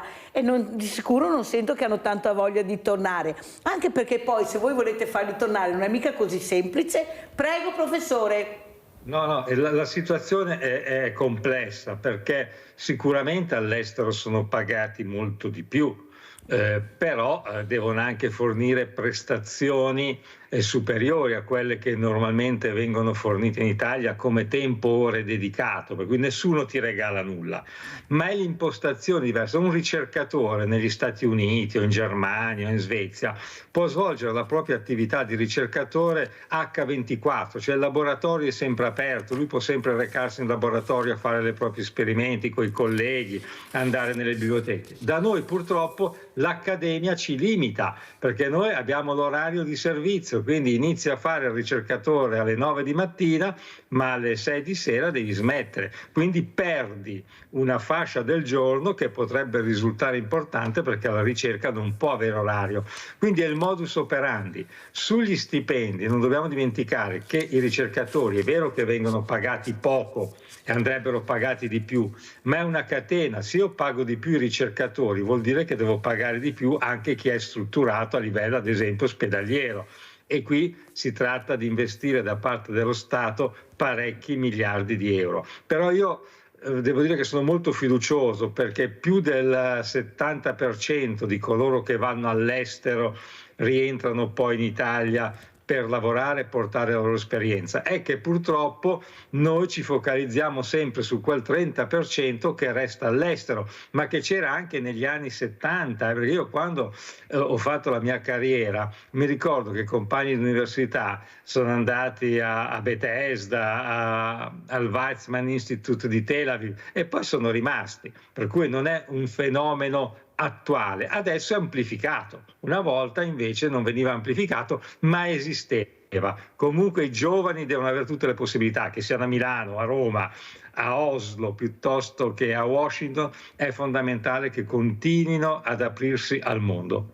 Professore, un'altra domanda è per quanto riguarda questa figura femminile, sempre di più all'interno degli ospedali, sempre di più in certi laboratori, anche in microbiologia, queste ricercatrici. Mi sembra che veramente questa figura femminile abbia fatto dei passi molto importanti. Prego. Assolutamente sì. Devo dire che nell'ambiente sanitario ormai le fanciulle superano ampiamente i maschietti dal punto di vista numerico. In settori poi come la microbiologia, che bello, professore, mi scusi, li ha chiamati maschietti, che bello. Grazie professore. Figura femminile e maschietto, avete sentito le due parole che ha usato il professore? Grazie professore. Prego, prego.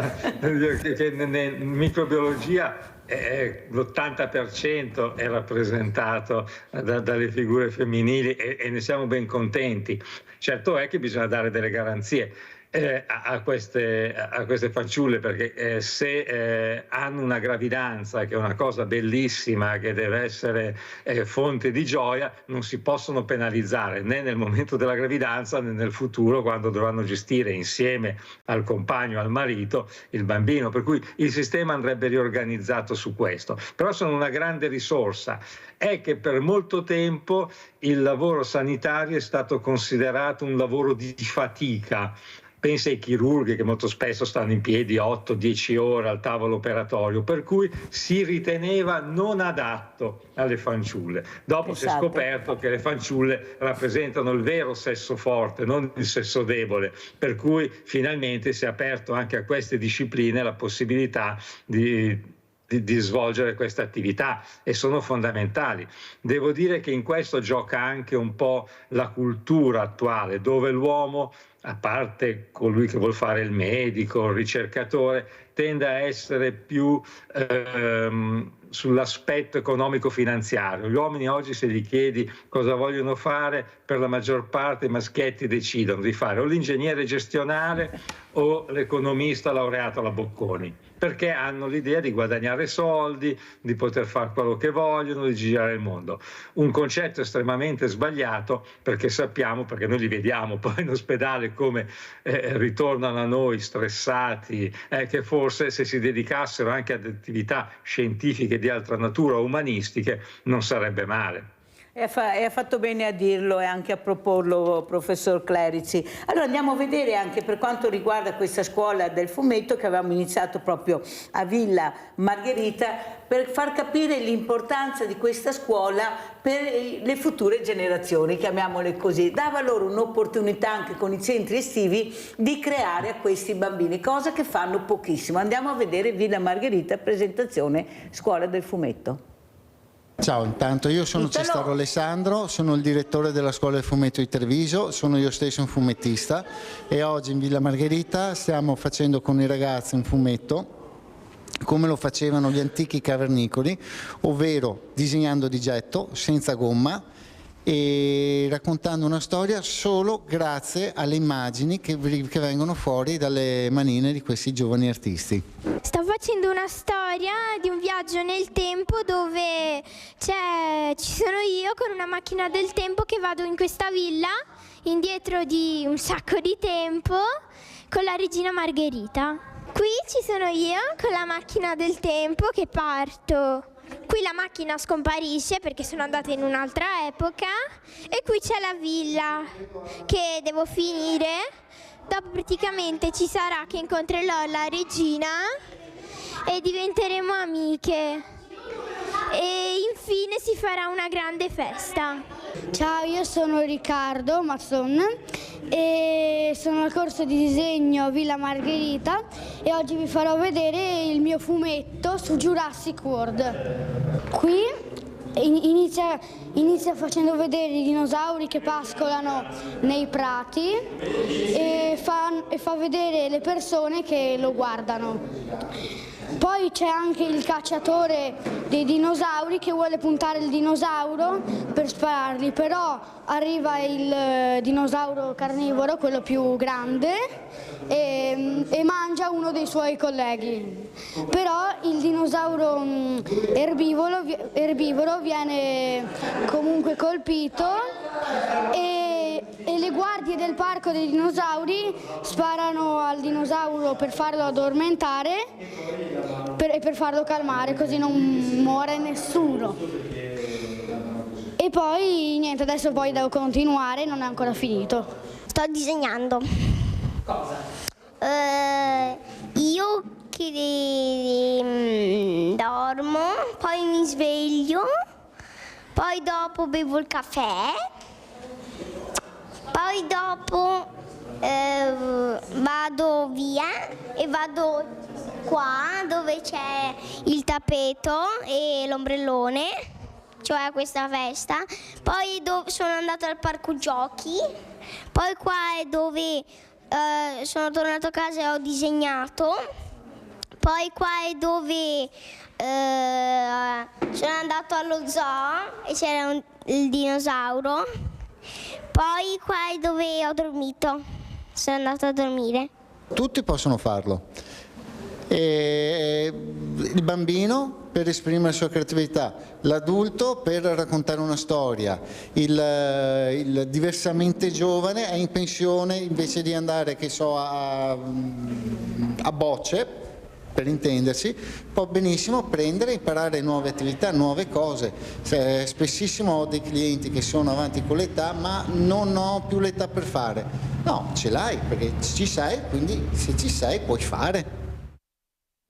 Allora, intanto ti ringrazio per aver capito l'importanza di far creare con i disegni questi bambini, ma poi io vedevo come si comportava Alessandro. Lui faceva la pausa e sapete cosa faceva quando faceva la pausa del disegno? Li faceva giocare a palla, li portava in questi bellissimi prati che abbiamo, questo parco meraviglioso di Villa Margherita, e giocavano e loro erano strafelici. Cosa vuol dire rendere felice un bambino? Proprio con il disegno, con i giochi, con la pazienza che hai tu, soprattutto di parlare ma di ascoltarli. Tu li ascolti molto e soprattutto il mondo della diversità, della disabilità, che io odio questa parola, tu dicevi non c'è, non esiste, lasciali fare e loro si esprimeranno come gli altri, ed è stato vero. Prego Alessandro. Beh, la mia è una ricerca più che altro, quella che dovremmo fare tutti noi. Dovremmo cercare la dote che ha ogni singolo individuo sin da quando sono piccoli. Queste doti si possono dimostrare soprattutto nella loro creatività, nel loro modo di pensare anche al futuro. Creare vuol dire pensare, pensare vuol dire creare. Quindi se il bambino riesce a pensare a un futuro, al classico futuro migliore, in cui non ci sono guerre, in cui non ci sono disuguaglianze, in cui c'è una situazione di meritocrazismo, ma non meritocrazismo forzato o della serie tutti devono avere il premio. Tutti devono scoprire la propria dote, che è un concetto che, se guardiamo dai cartoni Disney a quelli occidentali, orientali, è sempre stato detto. La volontà di, prima di tutto, pensare a un mondo migliore è il primo passo per poi crearlo, perché poi saranno loro, fra 20-30 anni, che gestiranno i nostri affari. Quindi meglio gli lasciamo il banco e meglio potranno lavorare loro su questo. La fantasia è essenziale, perché senza la fantasia non saremmo qui dove siamo adesso. 500 anni fa la fantasia ha portato un genio come Leonardo da Vinci a pensare a macchine volanti. La fantasia ha portato a pensare di poter parlare a distanza. Abbiamo Leone da Tre Baseleghe, vai Leone. Allora voglio andare anch'io in quello zoo a vedere il dinosauro. Dove? Ce n'è della fantasia. Ci puoi andare, basta pensarci. Dove c'era il dinosauro. Comunque io volevo intanto parlare di creatività. In questi giorni è stato venduto questo quadro dove c'era la banana, dove c'è la banana attaccata, no? e mi sono domandato quanta creatività ci sia dovuta avere per fare questo quadro. Io mi sono fatto delle domande: cosa sarà una natura morta, una natura viva? Sarà che un giorno con questo problema del clima finiremo con una banana da dividere fra 7 miliardi di persone? Non lo so, non l'ho capito questo quadro. Comunque Mirella, io sono scandalizzato che ci sia una persona che ha 6 miliardi da spendere per comprare una banana e ci siano 1 miliardo di persone che muoiono di fame e di sete in un pianeta dove c'è più acqua che terra. E sono scandalizzato che non ci sono mai i soldi per portare l'acqua, per dissalare l'acqua del mare, portarla a Cartagena, ma ci sono tutti i soldi del mondo per comprare delle cose che io non voglio dire una stupidaggine, però che non è necessario. Ciao Mirella, grazie. Grazie, abbiamo sentito anche le riflessioni di Leone, adesso facciamo una sorpresa al professor Clerici, poi sentiremo cosa ne pensa rispetto poi a quello che io chiederò. Andiamo a vedere questa raccolta che hanno fatto con la Fondazione Rava, questa farmacia per i bambini, questa raccolta di farmaci che poi arriveranno al nostro banco solidale qui a Treviso. Avevano abbinato 21 farmacie al nostro banco per i veneti schiacciati. Andiamo a vedere questa e ringrazio anche veramente le associazioni combattentistiche, gli insegnanti, i dirigenti scolastici, specialmente la professoressa Ferraro che mi ha aiutato. Andiamo a vedere. Se vuole prendere dei prodotti della farmacia per i bambini o delle famiglie che ne hanno bisogno e metterlo nel carrello blu. Va bene. Ci sono sciroppi, tachipirine, sì, quelli che cito alla farmacia per i bambini. Sono stati accolti così i clienti della farmacia di San Liberale a Treviso, tra le strutture della marca che hanno aderito alla raccolta farmaci per i bambini in stato di necessità, promossa dalla Onlus Veneti Schiacciati dalla Crisi della nostra Mirella Tuzzato, un'iniziativa che ha messo insieme volontari e allievi della quinta primaria Collodi e della prima media Coletti. E per loro è un'esperienza formativa, perché trovarsi a contatto con la cittadinanza diretta nel quartiere San Liberale, che per molti di loro è il loro quartiere ma non per tutti, a intercettare i cittadini e fargli capire quanto è importante donare per chi è in difficoltà, per loro è un'esperienza formativa, educativa veramente di altissimo valore. Solidarietà concreta che arriva all'inizio dell'inverno con tante famiglie trevigiane in difficoltà nell'acquisto di farmaci, anche quelli più elementari. Enzo Andretta è una delle anime di questa mobilitazione. Molte persone ci fanno presente che c'è questa difficoltà di reperire prodotti anche di prima necessità, anzi vediamo che abbiamo delle persone che si presentano qui, ci dicono guardi anche noi siamo in difficoltà, vorremmo donare però non riusciamo a far fronte anche alle nostre esigenze. 15 le farmacie aderenti in tutta la Marca fino al 22 di novembre, l'invito a fare la propria parte è esteso a tutti. Di mettere qualche regalo per i bambini che sono in difficoltà. È molto bella perché stiamo aiutando tante persone che sono in molta difficoltà. Quindi siete orgogliosi di quello che state facendo? Sì, molto, perché tipo le persone povere hanno bisogno dei farmaci per vivere. Mi piace fare questa attività perché è un lavoro di gruppo e aiutiamo le persone che hanno meno fortuna. Vi state divertendo anche? Sì, molto, perché è bellissimo aiutare le persone in difficoltà. Allora, professor Clerici, il bambino e la farmacia, il bambino e il farmaco, ma abbiamo delle potenzialità che noi neppure immaginiamo. Questo bambino che diventa attivo, che si intriga anche a contatto con la farmacia, con i farmaci. Cosa ne pensa, professor Clerici? Ma innanzitutto complimenti, perché insegnare la solidarietà ai bambini è fondamentale, perché sono le future generazioni che dovranno gestire il mondo, per cui essere solidali è determinante. Il contatto col farmaco è fondamentale, ma su questo mi ha servito anche un assist col servizio precedente del professor Cestaro, perché io credo che sarebbe importante se anche lei, Mirella, nella sua trasmissione potesse mostrare dei fumetti fatti da questi bambini, guidati sapientemente dal professor Cestaro, su ad esempio il lavaggio delle mani, la vaccinazione, perché gli antibiotici non devono essere presi a caso, ma perché i batteri possono diventare cattivi, lasciando l'interpretazione e la creatività di questi bambini, ma almeno verrebbero a contatto in maniera serena con cose che noi purtroppo possiamo declinare solo dalla nostra torre d'avorio. Per cui unire la creatività dei bambini su argomenti fondamentali come quelli della sanità di base sarebbe sicuramente un qualcosa di eccezionale, e lei con la sua trasmissione potrebbe esserne veicolo. La ringrazio professore, io cerco proprio di fare questo, di coinvolgere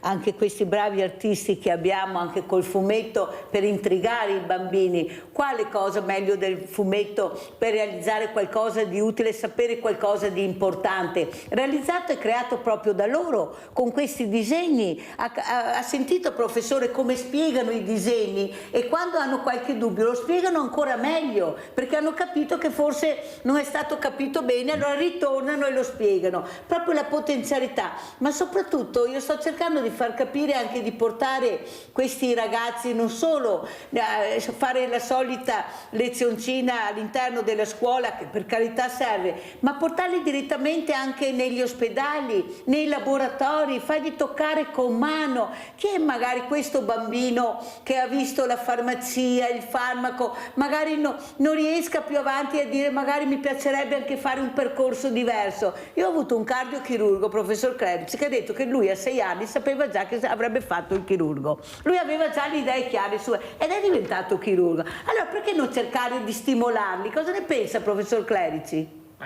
Io negli anni mi è capitato anche di essere presidente del consiglio d'istituto delle scuole medie superiori e medie inferiori, e ho cercato sempre di far sì che i ragazzi potessero andare sui luoghi di lavoro per verificare quali fossero le loro idee sulla futura professione, quindi portarli all'interno, in maniera ovviamente corretta, degli ospedali, delle fabbriche, delle industrie, ma addirittura io mi ero spinto oltre per far sì che queste nuove generazioni non cadessero in rischi.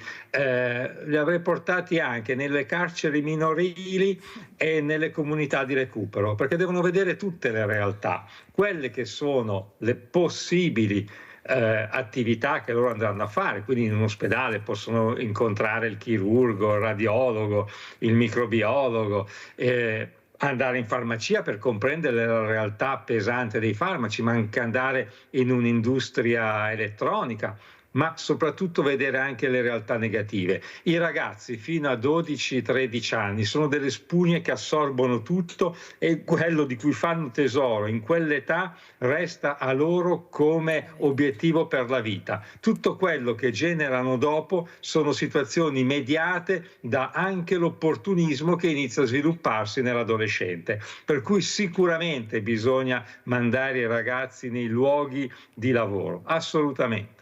Grazie professor Clerici. Sa professore, io ho avuto anche ospite il professor Silvio Garattini, il quale ha detto, è venuto più di qualche volta, molto chiaramente che è molto preoccupato per l'uso degli antibiotici, troppo uso di antibiotici. Allora io mi sono chiesta come mai questo succede. Allora, siccome ho un emporio solidale dove ho la fortuna di incontrare molte persone, molte famiglie di tutte le età, ho iniziato a fare delle domande. Ho iniziato siccome vengono anche ragazzi che accompagnano magari i genitori che vanno a scuola, e quando chiedo cos'è un antibiotico, oppure che differenza c'è tra virus e batterio, lo sai? Lo sa che non sanno niente, professore? Non sanno niente, specialmente tra batterio e virus. Ho preso un virus e magari non è niente vero. Perché non è spiegato invece? Perché c'è così anche tanta confusione? I ragazzi magari di una certa età che dovrebbero invece sapere la differenza, perché sono differenze importanti. Cosa dice professore? Com'è la situazione? a parte che sicuramente il professor Garattini avrà spiegato benissimo il tutto, io lo conosco da una vita anche perché ho avuto la fortuna di frequentarlo, perché il figlio maggiore Enrico era mio compagno di studi, per cui ci conosciamo da parecchio tempo. Però è stranissimo, perché una volta spiegato la differenza fra un batterio e un virus, che è come dire tra un cane e un oleandro, cioè proprio sono macroscopiche, uno dovrebbe averle chiare. Quindi se tu hai un'infezione batterica devi prendere l'antibiotico, se hai un'infezione virale non devi prendere l'antibiotico. E questo sulla base di quanto il tuo medico ti indica, e dopo averti visitato, dopo averti auscultato o dopo averti fatto fare anche degli esami diagnostici. Cioè è un'ignoranza che veramente noi abbiamo difficoltà a comprendere, perché è basilare. Cioè uno non si sognerebbe mai di confondere il cuore col rene, ma forse perché sono entrambi microrganismi, sia i batteri che i virus, se ne fa di tutt'erba un fascio. Ma i batteri sono 1000 volte più grandi dei virus, quindi ci sono anche delle differenze macroscopiche. I virus non siamo mai in grado di vederli se non al microscopio elettronico. I batteri si possono vedere anche sulle piastre di coltura ad occhio nudo. Per cui una volta spiegato, detto, tu hai la tosse, hai il raffreddore, hai la febbre, vai dal tuo medico, fatti definire se è un'infezione batterica o un'infezione virale, poi si deciderà la terapia, o l'antibiotico o l'infezione fa il suo decorso perché è virale e si autorisolve. Molto spesso noi siamo in crisi perché continuiamo a dirlo in tutti i modi, anche i più semplici, ma non ci facciamo comprendere. In questo caso i bambini potrebbero intervenire ed è questo uno dei motivi l'utilizzo di antibiotici contro i virus, che purtroppo fa sì che i batteri diventino sempre più resistenti e non vengano poi combattute da quei farmaci che dovrebbero ucciderli. Se uno non assume un farmaco antidiabetico se non è diabetico, non si comprende perché uno deve assumere un antibiotico se non ha un'infezione batterica. Professore, non pensa che proprio con questa grande pandemia che abbiamo avuto c'è stato un po' il fai da te, cioè tutti sanno tutto, ho i farmaci a casa, li prendo, li ho ancora, ecco c'è questa diciamo un po' arroganza del sapere, io so, me l'ha detto l'amico, l'ho letto su internet, ognuno è diventato medico di se stesso o molti, cosa ne pensa professor Clerici? Purtroppo il nostro è un paese così da sempre, noi ricordiamoci che quando gioca la nazionale siamo un popolo di 60 milioni di commissari tecnici, con la pandemia abbiamo visto 60 milioni di virologi che parlavano a sproposito, qualcuno, anche qualche mio collega, purtroppo. Certo è che per tutte le cose bisogna rivolgersi agli specialisti, assolutamente. Questo è fondamentale. Io non mi permetterei mai di parlare di porcellane cinesi se non per dire che è bello o mi piace di meno, ma non entrerei mai nel merito, non lo conosco, assolutamente. Quindi a ognuno il suo. Il fai da te c'è sempre stato purtroppo, e da sempre, io me lo ricordo che ce l'aveva la mia nonna, ma c'era in tutte le case, anche 40 anni fa, 50 anni fa, 60 anni fa, il cosiddetto armadietto dei medicinali, che purtroppo io lo definisco un armadietto santo e maledetto, perché i farmaci che vengono comprati perché c'è un evento acuto e poi non vengono utilizzati finiscono in quell'armadietto. Quando si ha un pochettino di febbre, la mamma, la nonna o qualcun altro apre questo armadietto e dice: ah, guarda, c'è qui l'antibiotico che mi hanno dato l'altra volta, proviamo a utilizzarlo, magari risolve il problema. Ecco, è la cosa da non fare. I farmaci, una volta utilizzati per l'evento acuto, devono essere eliminati, perché se circolano in casa diventano strumento pericoloso, soprattutto se assunti quando non vi c'è necessità.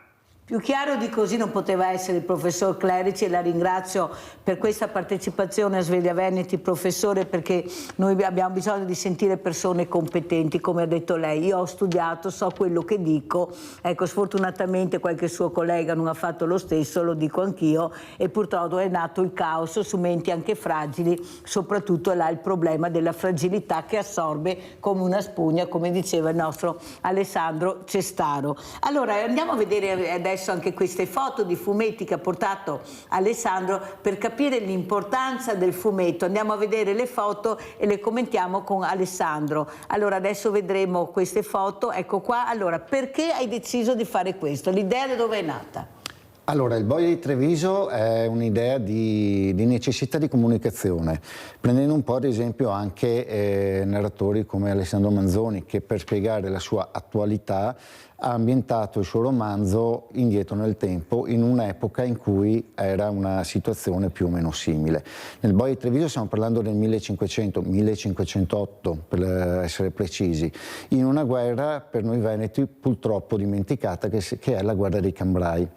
Guerra in cui tre regni, i francesi, il papato e gli austriaci, dichiararono guerra alla Serenissima.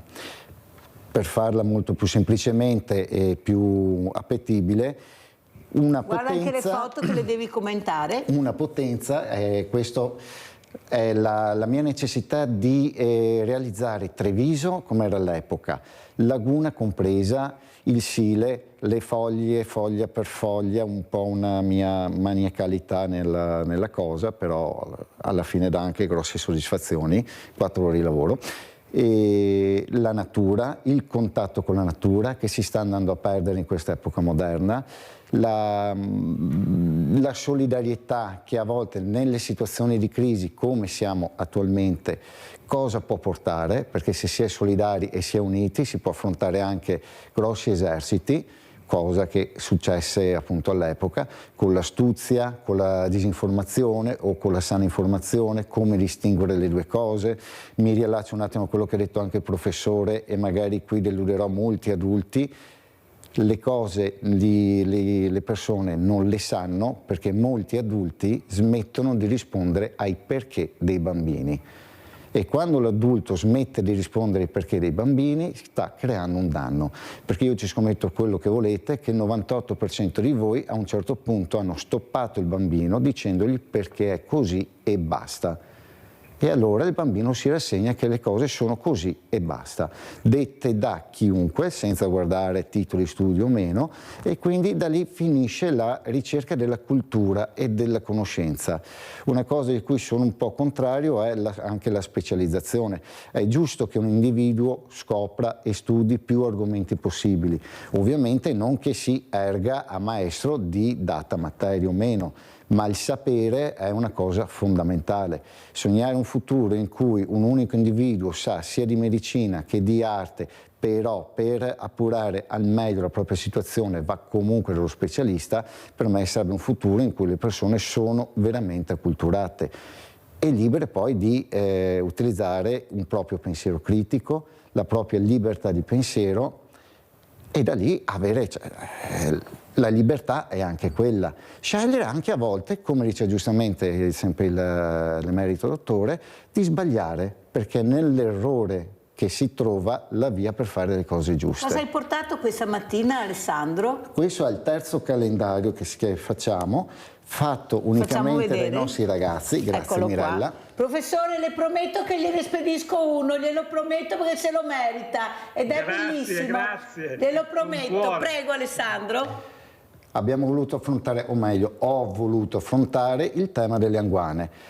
Una cosa che voglio mettere anche nei miei fumetti e nel crowdfunding che sto facendo con il Boia di Treviso, che potete trovare tranquillamente su internet, crowdfunding il Boia di Treviso, è anche quelle figure storiche che appartengono al folklore della nostra cultura locale, che è quello delle anguane. Fermati un attimo, che a gennaio apriamo con questo disegno. Cos'è questo disegno? Un'anguana che si sta immergendo nel fiume ghiacciato. Ecco, partiamo bene. A gennaio andiamo sul fiume ghiacciato, per fortuna che c'è ancora il ghiaccio. Prego Alessandro e grazie. E per fortuna che abbiamo ancora le mezze stagioni. E per fortuna. Assolutamente, se no il radicchio senza gelate credo che e non il solo nostro il radicchio, fiore all'occhiello non ci sarebbe. Allora professore, come ci saluta? Come vuole salutarci? Prego. Con 2 messaggi, uno veramente largo ai giovani, ma soprattutto ai più giovani, ai bambini, che sono il nostro futuro, assolutamente, lasciamoli aperti, mente aperti, che facciano domande a cui devono trovare risposte e che non si devono assuefare assolutamente al pensiero comune, ma che abbiano fantasia.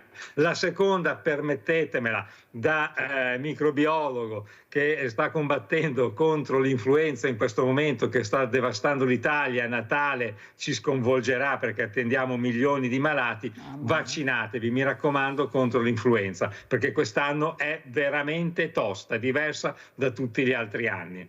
E Grazie con questo io, Mirella, la ringrazio veramente. No, grazie a lei invece veramente tanto, professor Clerici, di essere stato con noi. Grazie a Pierangelo Clerici, Associazione Microbiologi Clinici Italiani, collegato con noi da Milano. Grazie anche per quello che ha detto. Come ci saluti Alessandro Cestaro? Ringraziando il dottore, invitando i vostri figli a far leggere più fumetti possibili, invitando gli adulti a leggere più fumetti possibili. Vi invito anche a contribuire al nostro progetto del Boia di Treviso. Si può fare tranquillamente su internet, basta ricercare su Google il Boia di Treviso crowdfunding, l'offerta è assolutamente libera e il prodotto in arrivo è garantito. Questo progetto ci darà l'opportunità di aprire altri progetti e rispondere alla domanda cosa possiamo fare per i giovani. Beh, intanto evitiamo di spendere 6 milioni per banane attaccate con lo scotch e iniziamo a spendere 30 euro, rispondendo al telespettatore Leone, per piccoli progetti che porteranno sicuramente a grandi cose. Certo il che vostro contributo è la cosa più significativa che ci può essere. Certo che è avvilente per me sentire come un Alessandro Cestario chiede questa possibilità di andare avanti con questo importante progetto che coinvolge il futuro, come ha detto il professor Clerici, che sono i nostri ragazzi, non ci sia stato qualcuno che abbia capito l'importanza e abbia investito su Alessandro Cestario e su questo progetto. Detto questo, ringrazio veramente i miei ospiti, grazie. Grazie pubblicità. Mirella. Grazie a lei.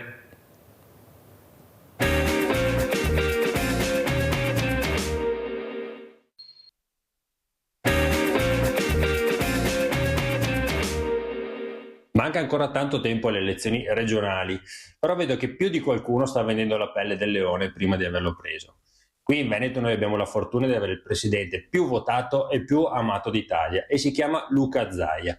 A fianco a lui c'è la Liga Veneta, c'è la lista Zaia, c'è una rete di amministratori che nessuno può vantare e c'è un partito pronto a portare avanti quella che è la sua eredità.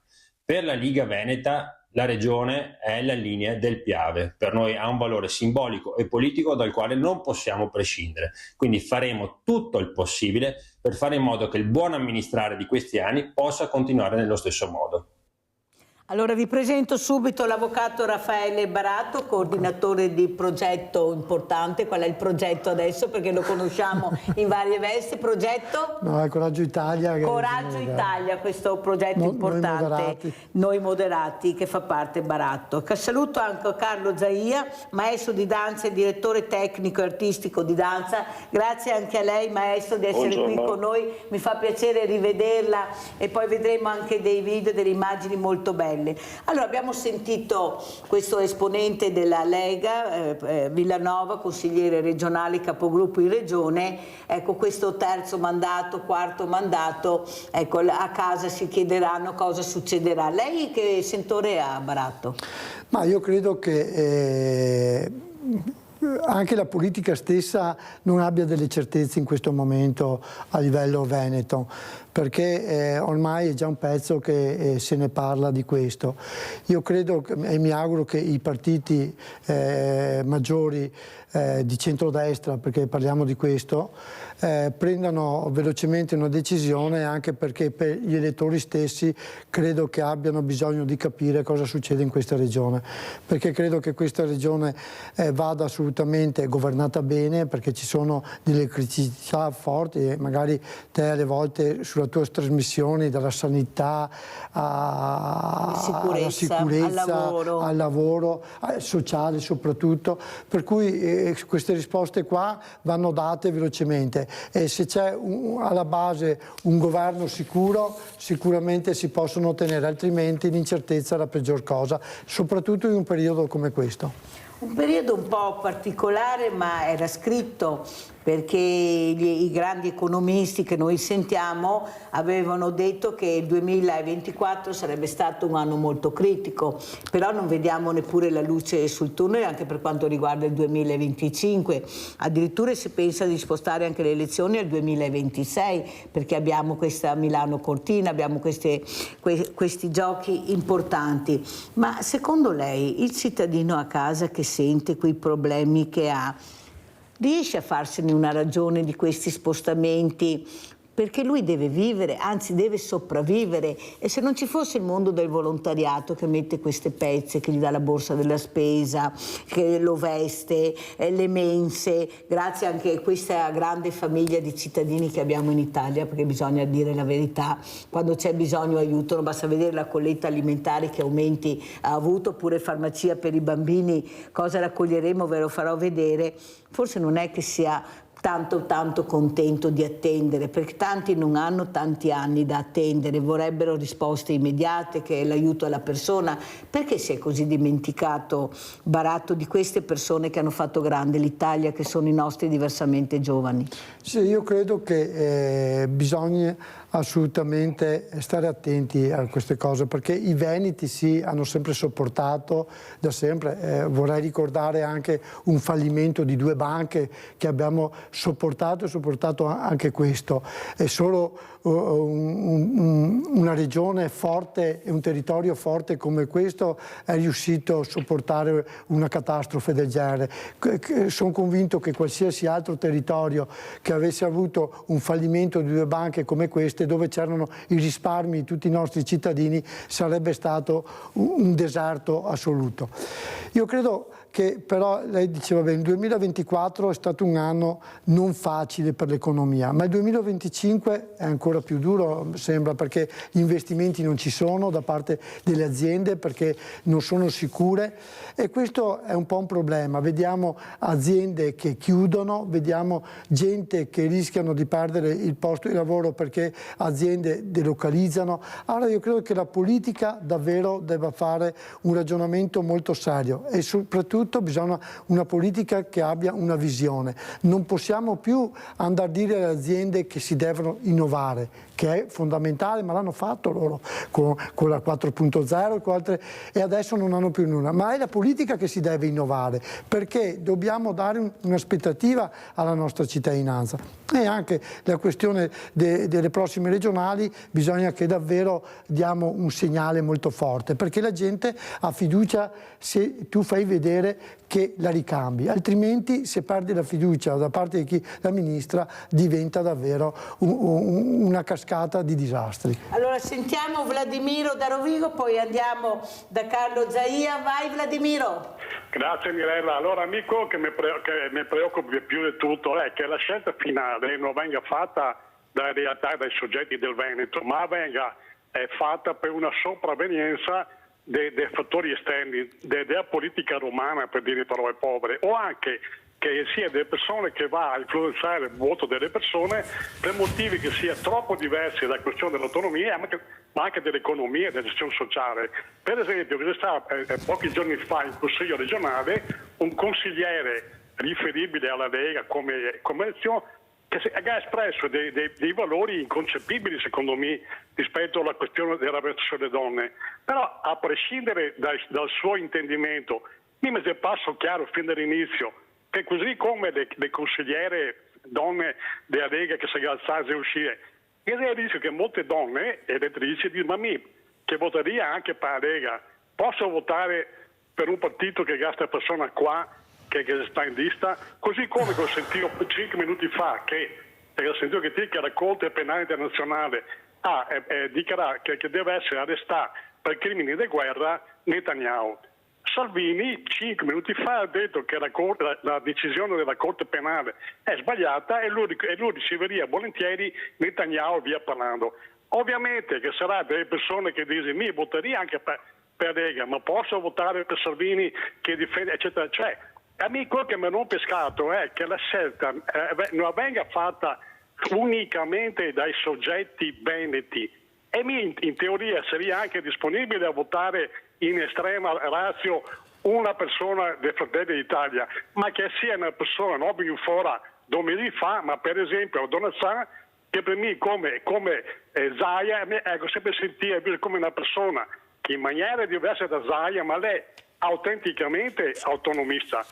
Se mi invece vedo che le decisioni viene prese o influenzate da fattori esterni, cioè Salvini, posso dirlo, che rompe scatole con i suoi modi di fare, perché allontana i voti dalla Lega, oppure decisioni che viene prese a Roma su chi che deve essere votato in Veneto. Urso, io non l'ho mai sentito Urso, perché mi devo votare Urso? Non lo voterò mai, cioè è importante, più che sì, certo che il discorso della linea del piano, quello è giustissimo, ma iniziamo a far sì che la scelta sia fatta solo, unicamente, o almeno prevalentissimamente da soggetti veneti, sia per quello che riguarda Fratelli d'Italia che per quello che riguarda la Lega, cioè perché mi rompe sia quello che ha detto che non c'è il problema della violenza sulle donne, sia Salvini che dice che lui accoglierebbe Ciappelli, uno che per uccidere un terrorista di Hamas ammazza 20 mamma e 20 bambini. Grazie Vladimiro, devo andare avanti, se no non ce la faccio. Hai fatto le tue riflessioni molto chiare, poi sentiremo anche il commento di Baratto, però adesso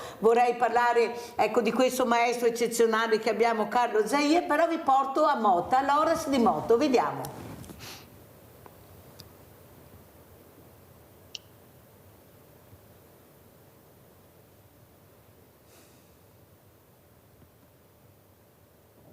Adesso parte il servizio.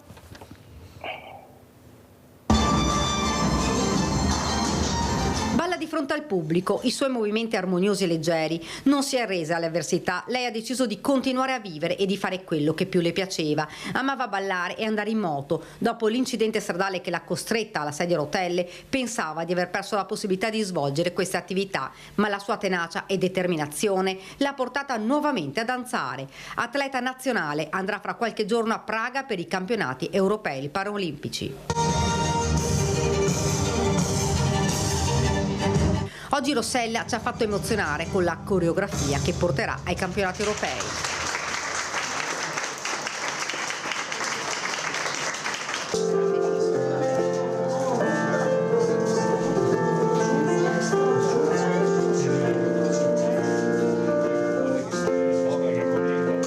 La vita non si ferma, ci racconta invece Pietro, che suona sulla tastiera. Nel 2020 ha avuto un gravissimo incidente domestico, pensava che la sua vita fosse finita ed invece oggi è rinato, come ci racconta lui stesso.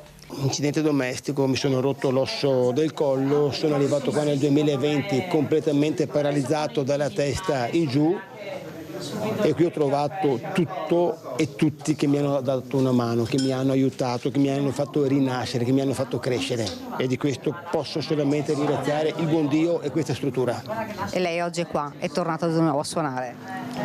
Oggi sono qua veramente con piacere, riesco ancora a divertirmi un po' con le mie mani, che è la mia grande passione, e ho ancora tanti progetti per la mia vita. Pietro spiega il lungo percorso, la strada in salita e poi la speranza, la luce in fondo al tunnel, l'abbraccio colmo di emozione con la professionista che per tutto questo tempo l'ha aiutato e supportato. Questo oggi è bellissimo, mi commuove ancora. Non suonavo, oggi riesco a suonare, riesco a muovere queste mani, grazie. Girate un attimo, quella è Maria, quella è stata la mia tutor, la mia forza, la mia...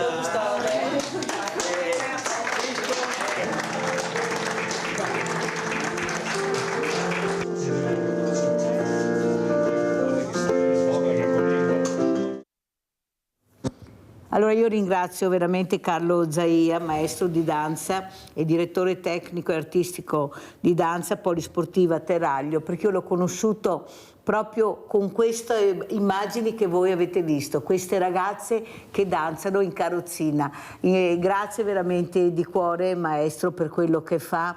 A Villa Margherita abbiamo provato un'emozione unica nel vedere l'importanza di veramente dare dignità a queste persone. Prego maestro. Intanto buongiorno a tutti, io ringrazio intanto per l'invito e grazie anche per tutte queste belle parole. Sì, faccio un bel in bocca al lupo intanto a Rossella, visto che Rossella ha cominciato con me proprio nella danza in carrozzina qualche anno fa e adesso è una allieva e si allena in un'altra società sportiva, però il bello è proprio quello, il continuare a mantenere quello che è viva, lo spirito di procedere nell'ambito dello sport. Io adesso sto lavorando con un gruppo di ragazze nuovo, abbiamo avuto delle belle soddisfazioni anche con loro e come dici tu abbiamo portato avanti questo tipo di attività cercando proprio di sviluppare al meglio quelle che sono i potenziali di ognuno di noi, cioè il nostro spirito è quello di dare a tutti la possibilità di esprimersi per quello che hanno dentro, superando qualsiasi tipo magari di difficoltà che in un primo momento sembra insuperabile, ma lavorandoci insieme si può andare ben oltre tanti obiettivi che sembrano irraggiungibili. Maestro Zaia, quando ti sei accorto che dovevi iniziare a fare un percorso con queste fragilità, di dare loro la quotidianità che hanno i normodotati anche nello sport, anche nel ballo? Chi avrebbe mai immaginato di vedere la gente ballare in carrozzina? Queste ragazze, l'avete visto, io le ho viste, ti danno un'emozione unica, perché proprio in quel momento che loro danzano vedi che loro ci credono in quello che fanno. Quanto importante è far credere alle persone che ci possono riuscire anche con la danza a fare quello che facevano prima, che magari per una malattia o un incidente non riescono più a fare. Però bisogna investire nelle strutture, poi chiederò anche a Baratto, bisogna investire, supportare questi tecnici per fare questo, perché tramite loro riescono a dare dignità a queste persone anche con lo sport. Prego Zaia. Allora, il mio percorso nasce da un percorso prettamente accademico. Io sono diplomato all'Accademia Nazionale di Danza da un percorso proprio come studio, quindi ho un'abilitazione del Ministero della Pubblica Istruzione nell'ambito della danza classica. La danza classica è una, diciamo così, disciplina ed è quindi un modo di approcciare la vita che ti aiuta proprio a superare le difficoltà. Nel mio percorso poi formativo ho incontrato la danza contemporanea che dalla tecnica, quindi dal lato tecnico, mi ha portato alla dimensione anche dell'espressione emozionale, al linguaggio corporeo, all'espressività corporea e quindi ti fa capire come la pienezza della danza sia fatta di tecnica ma anche di vissuti e di comunicazione. La vita poi mi ha fatto incontrare la malattia. Io sono stato reduce da un percorso purtroppo di un linfoma di Hodgkin, ho affrontato la chemioterapia, e grazie proprio all'insegnamento della danza ho imparato anche in quel periodo a dire no, io ce la posso fare, posso andare avanti, posso superare queste barriere. In quel momento io ero un disabile in tutti i sensi. Da lì si è aperta una visione di vedere l'opportunità che noi abbiamo. Per me vedere una persona in carrozzina non è vedere un disabile, è vedere una persona che ha delle modalità diverse di muoversi rispetto ad ognuno di noi e quindi ha un'opportunità di esprimersi in maniera diversa rispetto ad ognuno di noi. Io dico sempre col mio gruppo che quello che due ruote possono fare, due gambe non possono fare. Lo stesso quello che due gambe possono fare, due ruote non possono fare. La soddisfazione più bella infatti è quella di far lavorare insieme chi danza in carrozzina e chi danza sulle proprie gambe. E ne vengono fuori delle cose che dal punto di vista comunicativo, artistico, sono di altissimo livello, perché sono due modi di raccontare le cose in maniera diversa e quindi dando delle sfumature diverse. E questo quindi è stato un po' il percorso. Poi dalla carrozzina, quindi dalla disabilità quella cosiddetta motoria, sono entrato anche nel mondo della disabilità intellettiva, altro mondo che per tante cose noi vediamo come un mondo a parte, perché noi siamo fermi nel ragionare nella nostra dimensione, nel nostro mondo. Se noi imparassimo e cominciassimo a vedere, a ragionare in maniera più aperta, quindi a considerare i linguaggi che hanno anche ragazzi cosiddetti con disabilità intellettiva, vedremo che anche con loro si può parlare, si può interagire in maniera molto profonda. e ho la soddisfazione infatti in questo percorso di aver trovato una ragazzina, Elisa Parutto, che nel percorso con Special Olympics adesso andrà a rappresentare l'Italia ai giochi mondiali di danza sportiva per la danza contemporanea, e io avrò la soddisfazione di poterla accompagnare come coach ufficiale per questa disciplina sempre ai giochi mondiali rappresentando il nostro paese. Ecco, questo deve essere il percorso, quindi io ho cominciato da un vissuto mio personale, da quello che è stata una cosa per vedere che effettivamente ci sono opportunità per tutti e opportunità diverse. Non è che la diversità è qualcosa che deve negare la possibilità di fare esperienze, anzi deve essere lo stimolo per trovare nuove modalità per fare queste esperienze. Maestro Zaia, cosa chiederebbe alla politica? Lei che sta cercando di far capire l'importanza di dare uno scopo di vita a queste persone che magari non l'avrebbero, grazie a questo sport, a queste discipline, anche alla danza, sono riusciti a trovare. Cosa chiederebbe, maestro, se qualcuno le chiedesse cosa vuoi, maestro Zaia?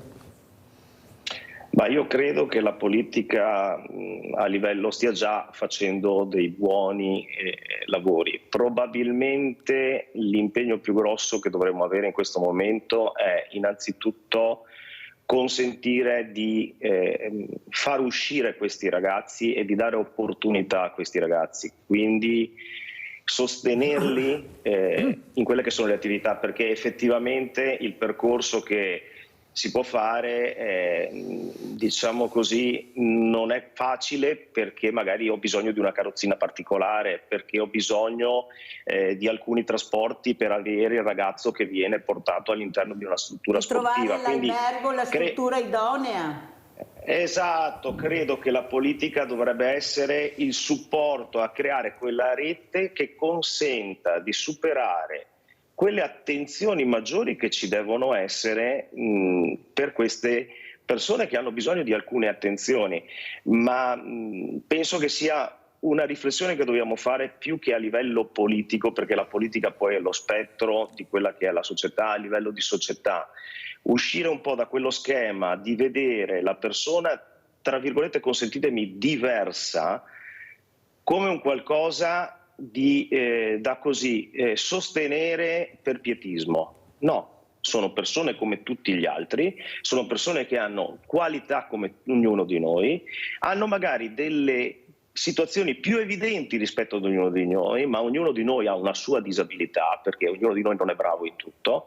Quindi superare questo schema e quindi vedere, diciamo così, anche tutto il supporto che poi ne viene fuori come politica, non come aiutiamo qualcuno, ma come creiamo una società adatta a tutti, e quindi dando supporto e dando i giusti sostegni di cui abbiamo bisogno. È un po' una rivoluzione, secondo me, a livello mentale che dovremmo fare, partendo dalla semplice attenzione di dire: se c'è un posto di parcheggio per disabili, non è stato fatto lì a caso, è stato fatto perché un disabile ha magari bisogno di più spazio, ha bisogno di più tempo per scendere. E come dice qualche caro amico in carrozzina, se io ho bisogno di andare al bagno, non sono come un'altra persona che lascio lì la macchina, scendo dalla macchina e vado nel primo bar e posso andare al bagno. Ho bisogno di tempi e ho bisogno di spazi, quindi se trovo il mio posto dedicato posso farlo, altrimenti rischio di non poter andare al bagno. Culturalmente dobbiamo crescere anche noi, ognuno deve fare la propria parte e mettere la famosa goccia per migliorare la qualità, esatto, ecco, di queste persone. Allora Barato come commenta, cosa risponde a Carlo Zaia, che è stato molto chiaro? Abbiamo bisogno tutti quanti di investire culturalmente, ma anche materialmente, economicamente. Io ieri ho avuto il presidente CAR degli albergatori di Treviso, quale ha detto che purtroppo anche come alberghi non è che siamo tanto a norma, bisogna investire. Lui ha chiesto anche alla politica maggiori risorse, perché da soli non si va da nessuna parte, ognuno deve fare la propria parte. Prego Barato. No, credo che l'ultimo passaggio del maestro sia quello fondamentale, una società che va bene per tutti. Questo credo che sia il passaggio fondamentale. Allora dobbiamo crescere, crescere anche perché oggi ci sono dei cambiamenti talmente veloci, che una volta un cambiamento ci metteva 10-20 anni, oggi un anno ci sono dei cambiamenti talmente veloci e bisogna cambiare anche a livello di società. Per cui io credo che oltretutto la mentalità che avevamo qualche anno fa, la politica stessa, ma chi amministrava, bisogna che si confronti con una società che ha un cambiamento repentino, per cui non fare qualcosa per far vedere che qualcuno ha bisogno, ma fare qualcosa nella normalità, perché nessuno si deve sentire in difficoltà.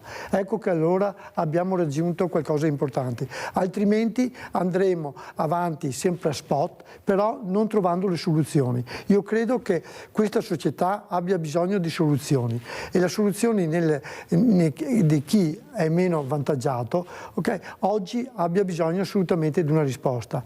È davvero assurdo che una struttura alberghiera, che un bar, che non abbia disponibilità oggi come oggi, quando che, passatemi la battuta, ormai andiamo nella luna con l'autobus, ci troviamo con certe difficoltà. Bisogna fare un cambio di marcia con i finanziamenti che servono, perché bisogna assolutamente trovare disponibilità, e dare la possibilità al privato di poter davvero, senza creargli tanti problemi come purtroppo la burocrazia gli crea, e sicuramente svilupperà qualcosa che guarda sicuramente in prospettiva nel nostro immediato futuro.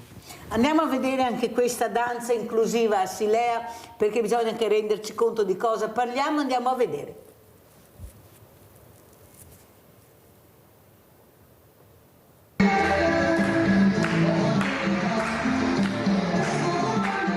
Adesso nell'era dei social, dove ognuno scrolla TikTok continuamente ed è da solo in camera, ritrovarsi e danzare e vivere la musica rispetto a quello che riesce a mandarti come messaggio interno è qualcosa di assolutamente di grande e che va anche affrontato. Io non credo che tutti i ragazzini siano anche pronti a vivere un'emozione così. Veicolare le emozioni, guardare oltre i social, ripristinare le relazioni. Per questo Comune di Silea e Collettivo Tersicore hanno dedicato 2 giorni alla danza, trasformando il Parco dei Moreri in una pista naturale per ballerini di tutte le età, professionisti, aspiranti, semplici appassionati. Inclusione, la parola d'ordine, con particolare attenzione ai portatori di disabilità, e poi il dialogo tra generazioni e affetti. La lezione che ha emozionato tantissimo è stata quella tra genitori e figli, dove il connubio tra il genitore e il figlio si è integrato attraverso il movimento, il gioco, le forme e le dimensioni.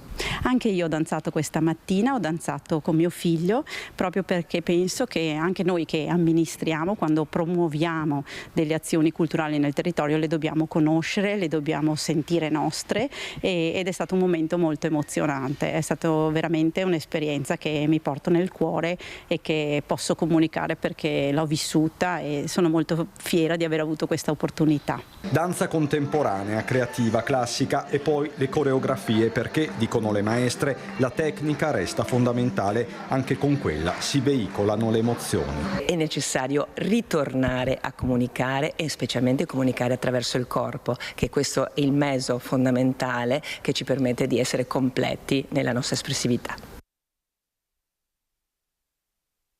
Ciao Gianfranco. Sì, buongiorno signora Milella. Buongiorno. Buongiorno ai suoi ospiti. Buongiorno. Ecco, mi rivolgo all'avvocato Barazzo. Avvocato, lei che è un po' che fa politica, sa perché anche ultimamente ha visto quanta poca gente è andata a votare. Ecco, le dico io un motivo, uno dei motivi che la gente non va a votare. Soldi non ce ne sono, basta guardare la trasmissione della Mirella, per il sociale non ce n'è, per la sanità non ce n'è, però se viene anche nel suo paese, in tutti i paesi, in tutta Italia, ha capito? Hanno buttato una montagna di soldi a gente che aveva i soldi per mettersi a posto le case e si sono messe a posto le seconde, terze, quarta, quinte, chi ne ha più ne metta, ha capito? Però non ne parla niente. Allora se io sono davanti che non ho neanche i soldi per pagare la bolletta del metano e vedo quello davanti che ha la casa sua, io magari mi affitto e la casa sua è quella che l'ha messa a posto lo Stato e gliela deve pagare lui, come la mettiamo? Vedere la politica è una cosa seria. È nato un movimento che prima quel Vaffa e poi non si sa quando era comico o quando era politico, hanno preso una montagna di voti e gli altri però si sono appodati dietro. Non è stato solo il 5 Stelle, si sono appodati tutti. Volevo il suo parere, che è un po' esperto di politica. Buongiorno e grazie e buon lavoro. Grazie Gianfranco, prego Avvocato Baratto. No, beh, io credo che la follia, sicuramente, grazie intanto per la domanda, credo che quello che intendeva l'ascoltatore fosse il famoso 110. Credo che questa è stata una pura follia umana. Io tra l'altro quando ero in Parlamento più volte ho fatto le interrogazioni che bastava fare un 60-70% che durasse 20 anni. Okay. Tutti quanti potevano fare i propri investimenti, avremmo sicuramente investito all'interno dei centri storici senza andare a cercare di fare aree nuove che non servono, avremmo fatto lavorare le imprese per i prossimi 20 anni e non avremmo fatto un buco, una voragine allo Stato, perché questa voragine sarà come la famosa baby pensione di qualche decennio fa, che ancora la stiamo pagando, ancora le pagheranno i nostri figli, i nostri nipoti, e queste la pagheranno per i prossimi 30 anni. Credo che la politica deve avere una visione seria e chi va... Però ecco, io su una cosa vorrei mettere attenzione. Quando ci sono le votazioni è importante andare a votare, perché non andare... Io capisco che magari si è infastiditi perché tanto non cambia niente, ma non è così. Io credo che ci siano... c'è gente di buon senso anche che amministra e fa politica, e quando si va, che arriva il giorno di andare a votare, cerchiamo di andare a votare per quelle persone. Altrimenti succede quello che è successo, cioè abbiamo dato la parola sicuramente a chi di politica non la criticava e basta, e quando è stato il momento di decidere hanno preso delle decisioni davvero folli che hanno fatto male nel presente, nel passato, ma soprattutto faranno male per il prossimo futuro e per le nostre nuove generazioni. Allora io credo che la politica debba davvero fare un esame di coscienza su questo, che quando si fanno delle leggi si devono fare delle leggi con una visione e non fare una legge per far bagaglio elettorale e basta, che non serve, ma serve solamente per distruggere, e questo lo stiamo vedendo anche in queste ultimo anno, in queste settimane, e lo vedremo anche per i prossimi anni purtroppo.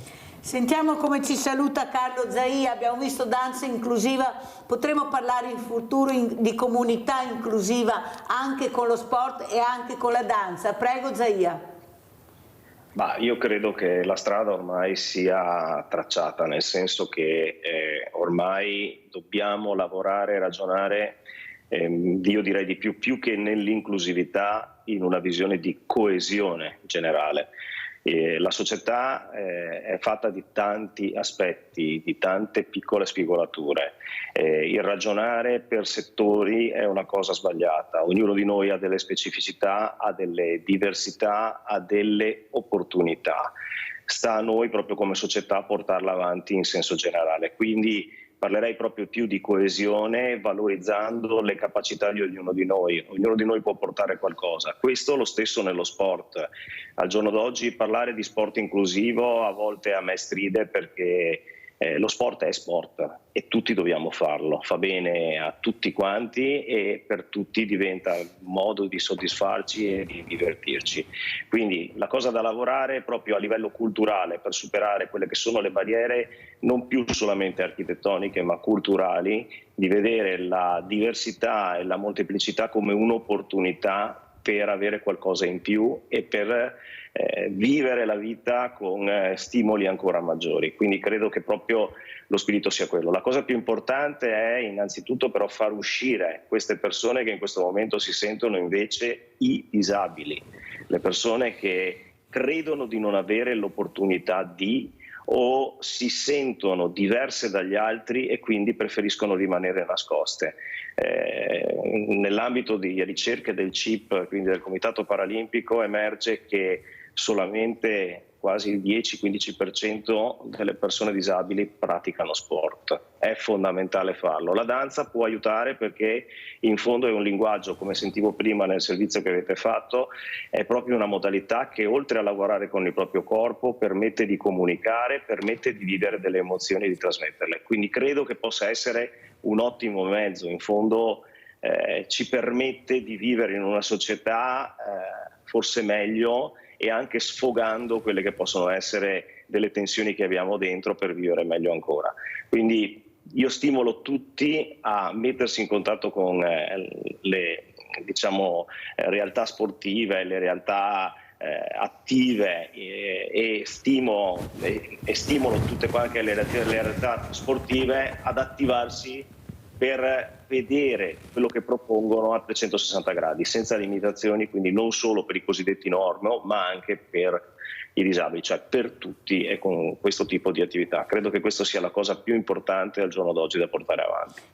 Grazie a Carlo Zaia, maestro di danza e direttore tecnico e artistico di danza polisportiva Teraglio, di essere stato con noi. Veramente grazie, ma prima di salutare Raffaele Baratto, l'avvocato Baratto, andiamo a sentire cosa è successo ieri, questo servizio Salvini-Zaia che la dice lunga, e poi chiuderemo e saluteremo Baratto. Andiamo a vedere Salvini-Zaia. La priorità è avere un candidato della Lega alla guida del Veneto. La posizione ufficiale del segretario Matteo Salvini a margine del Consiglio federale che si è tenuto alla Camera dei Deputati in Sala Salvadori. Ma un conto è l'ufficialità, un altro sarebbe la realtà delle cose, con le cronache di Palazzo che parlano invece di uno scontro, forse senza precedenti, tra lo stesso Salvini e il presidente della Regione del Veneto Luca Zaia, membro di diritto del Consiglio federale e collegato telefonicamente. All'ordine del giorno del federale non c'erano le elezioni in Veneto, bensì al primo punto l'analisi del voto in Umbria ed Emilia-Romagna, che per il Carroccio si è rivelata una debacle. Ma la discussione è finita comunque sul Veneto, forse inevitabilmente, visto che proprio il Veneto è considerato dai leghisti come la linea del Piave, invalicabile. E qui sta il punto, perché Salvini avrebbe fatto intendere ai presenti, Zaia compreso, che la partita è praticamente chiusa e che sarà Fratelli d'Italia a esprimere il candidato per il centrodestra. Apriti cielo, Radio Palazzo nelle scorse ore è come impazzita, riferendo di uno Zaia furioso. Come spiegheremo una scelta del genere ai militanti? La domanda di fondo. Salvini da parte sua avrebbe ricordato il risultato deludente del Carroccio, registrato anche in Veneto nelle ultime tornate elettorali, dove Fratelli d'Italia ha invece portato a casa la migliore performance a livello nazionale, come a dire la colpa del crollo non è tutta mia. Dopo la tensione sarebbe calato il gelo, con Salvini che a margine ha invece ribadito come negare il terzo mandato sia un errore e che l'obiettivo è avere un candidato della Lega. La priorità nostra è questa. Certo, la formula usata da Salvini è riportata dalle agenzie di stampa. Dissimulazione, dice più di uno all'interno del partito,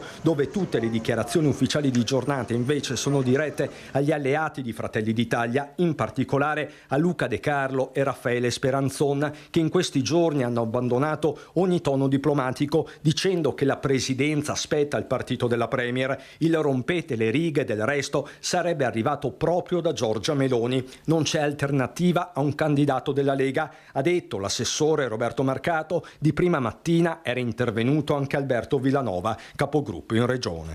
Per la Liga Veneta la regione è la linea del Piave, per noi ha un valore simbolico e politico dal quale non possiamo prescindere, quindi faremo tutto il possibile per fare in modo che il buon amministrare di questi anni possa continuare nello stesso modo. Allora Baratto, come ci saluta avvocato Baratto, cosa dice? Ecco, veloce, un saluto veloce a Sveglia Veneti. Intanto grazie Mirella per l'invito nella tua trasmissione, che davvero merita, e come lo sai non lo dico tanto, non hai bisogno che te lo dica io, di farti complimenti per gli interventi che fai sempre su quelli che sono più sfortunati, che credo che abbiano davvero più bisogno di attenzione, e speriamo che la politica, soprattutto visto che parliamo a livello romano a questo punto, si metta d'accordo velocemente e non metta in mezzo il Veneto per delle problematiche o dei equilibri romani. Credo che il Veneto abbia sempre dimostrato essere essere una regione forte e autonoma. Purtroppo l'autonomia non ce la danno, ma credo che abbia sempre dimostrato di essere una regione che ha sempre dato più che ricevuto, per cui non ha bisogno assolutamente di ricevere qualche screzio dalla politica e mandare avanti un'elezione in Veneto per litigi all'interno della maggioranza di centrodestra, che anch'io faccio parte di quell'area. Credo che sicuramente non fa onore a un centrodestra che deve essere forte e che ha sempre governato bene questa regione. Non fa bene né per i veneti, ma soprattutto i veneti non lo meritano.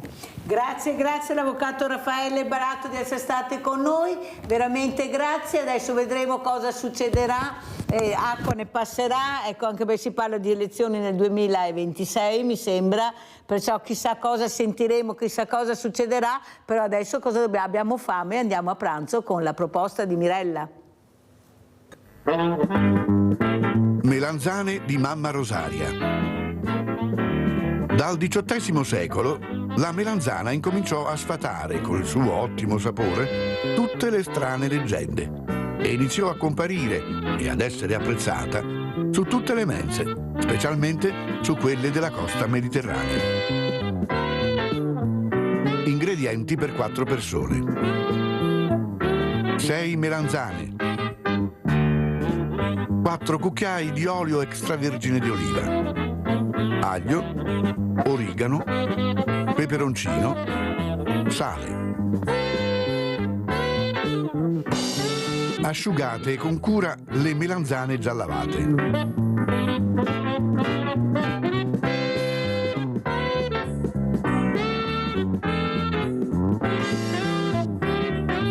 Ponete le melanzane sulla fiamma e fatele cuocere piano, avendo cura di non farle bruciare eccessivamente.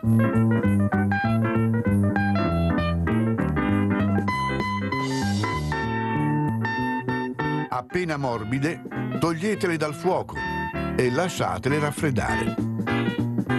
Quindi spellatele e riducete la polpa a listarelle.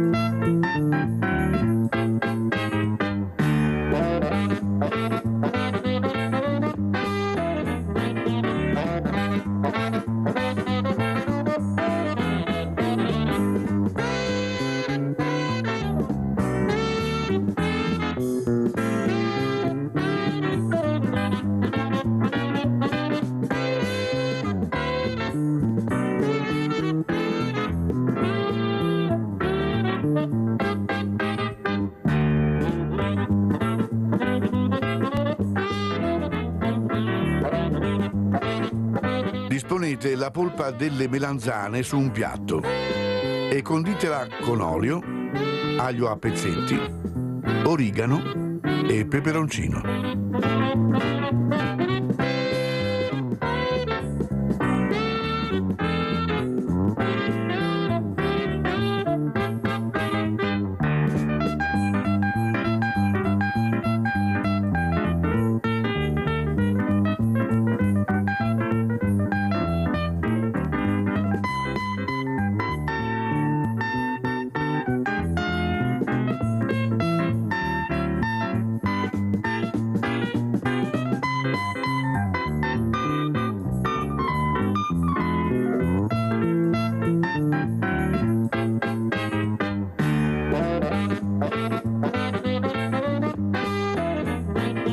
Potete aggiungere anche qualche goccia di aceto balsamico.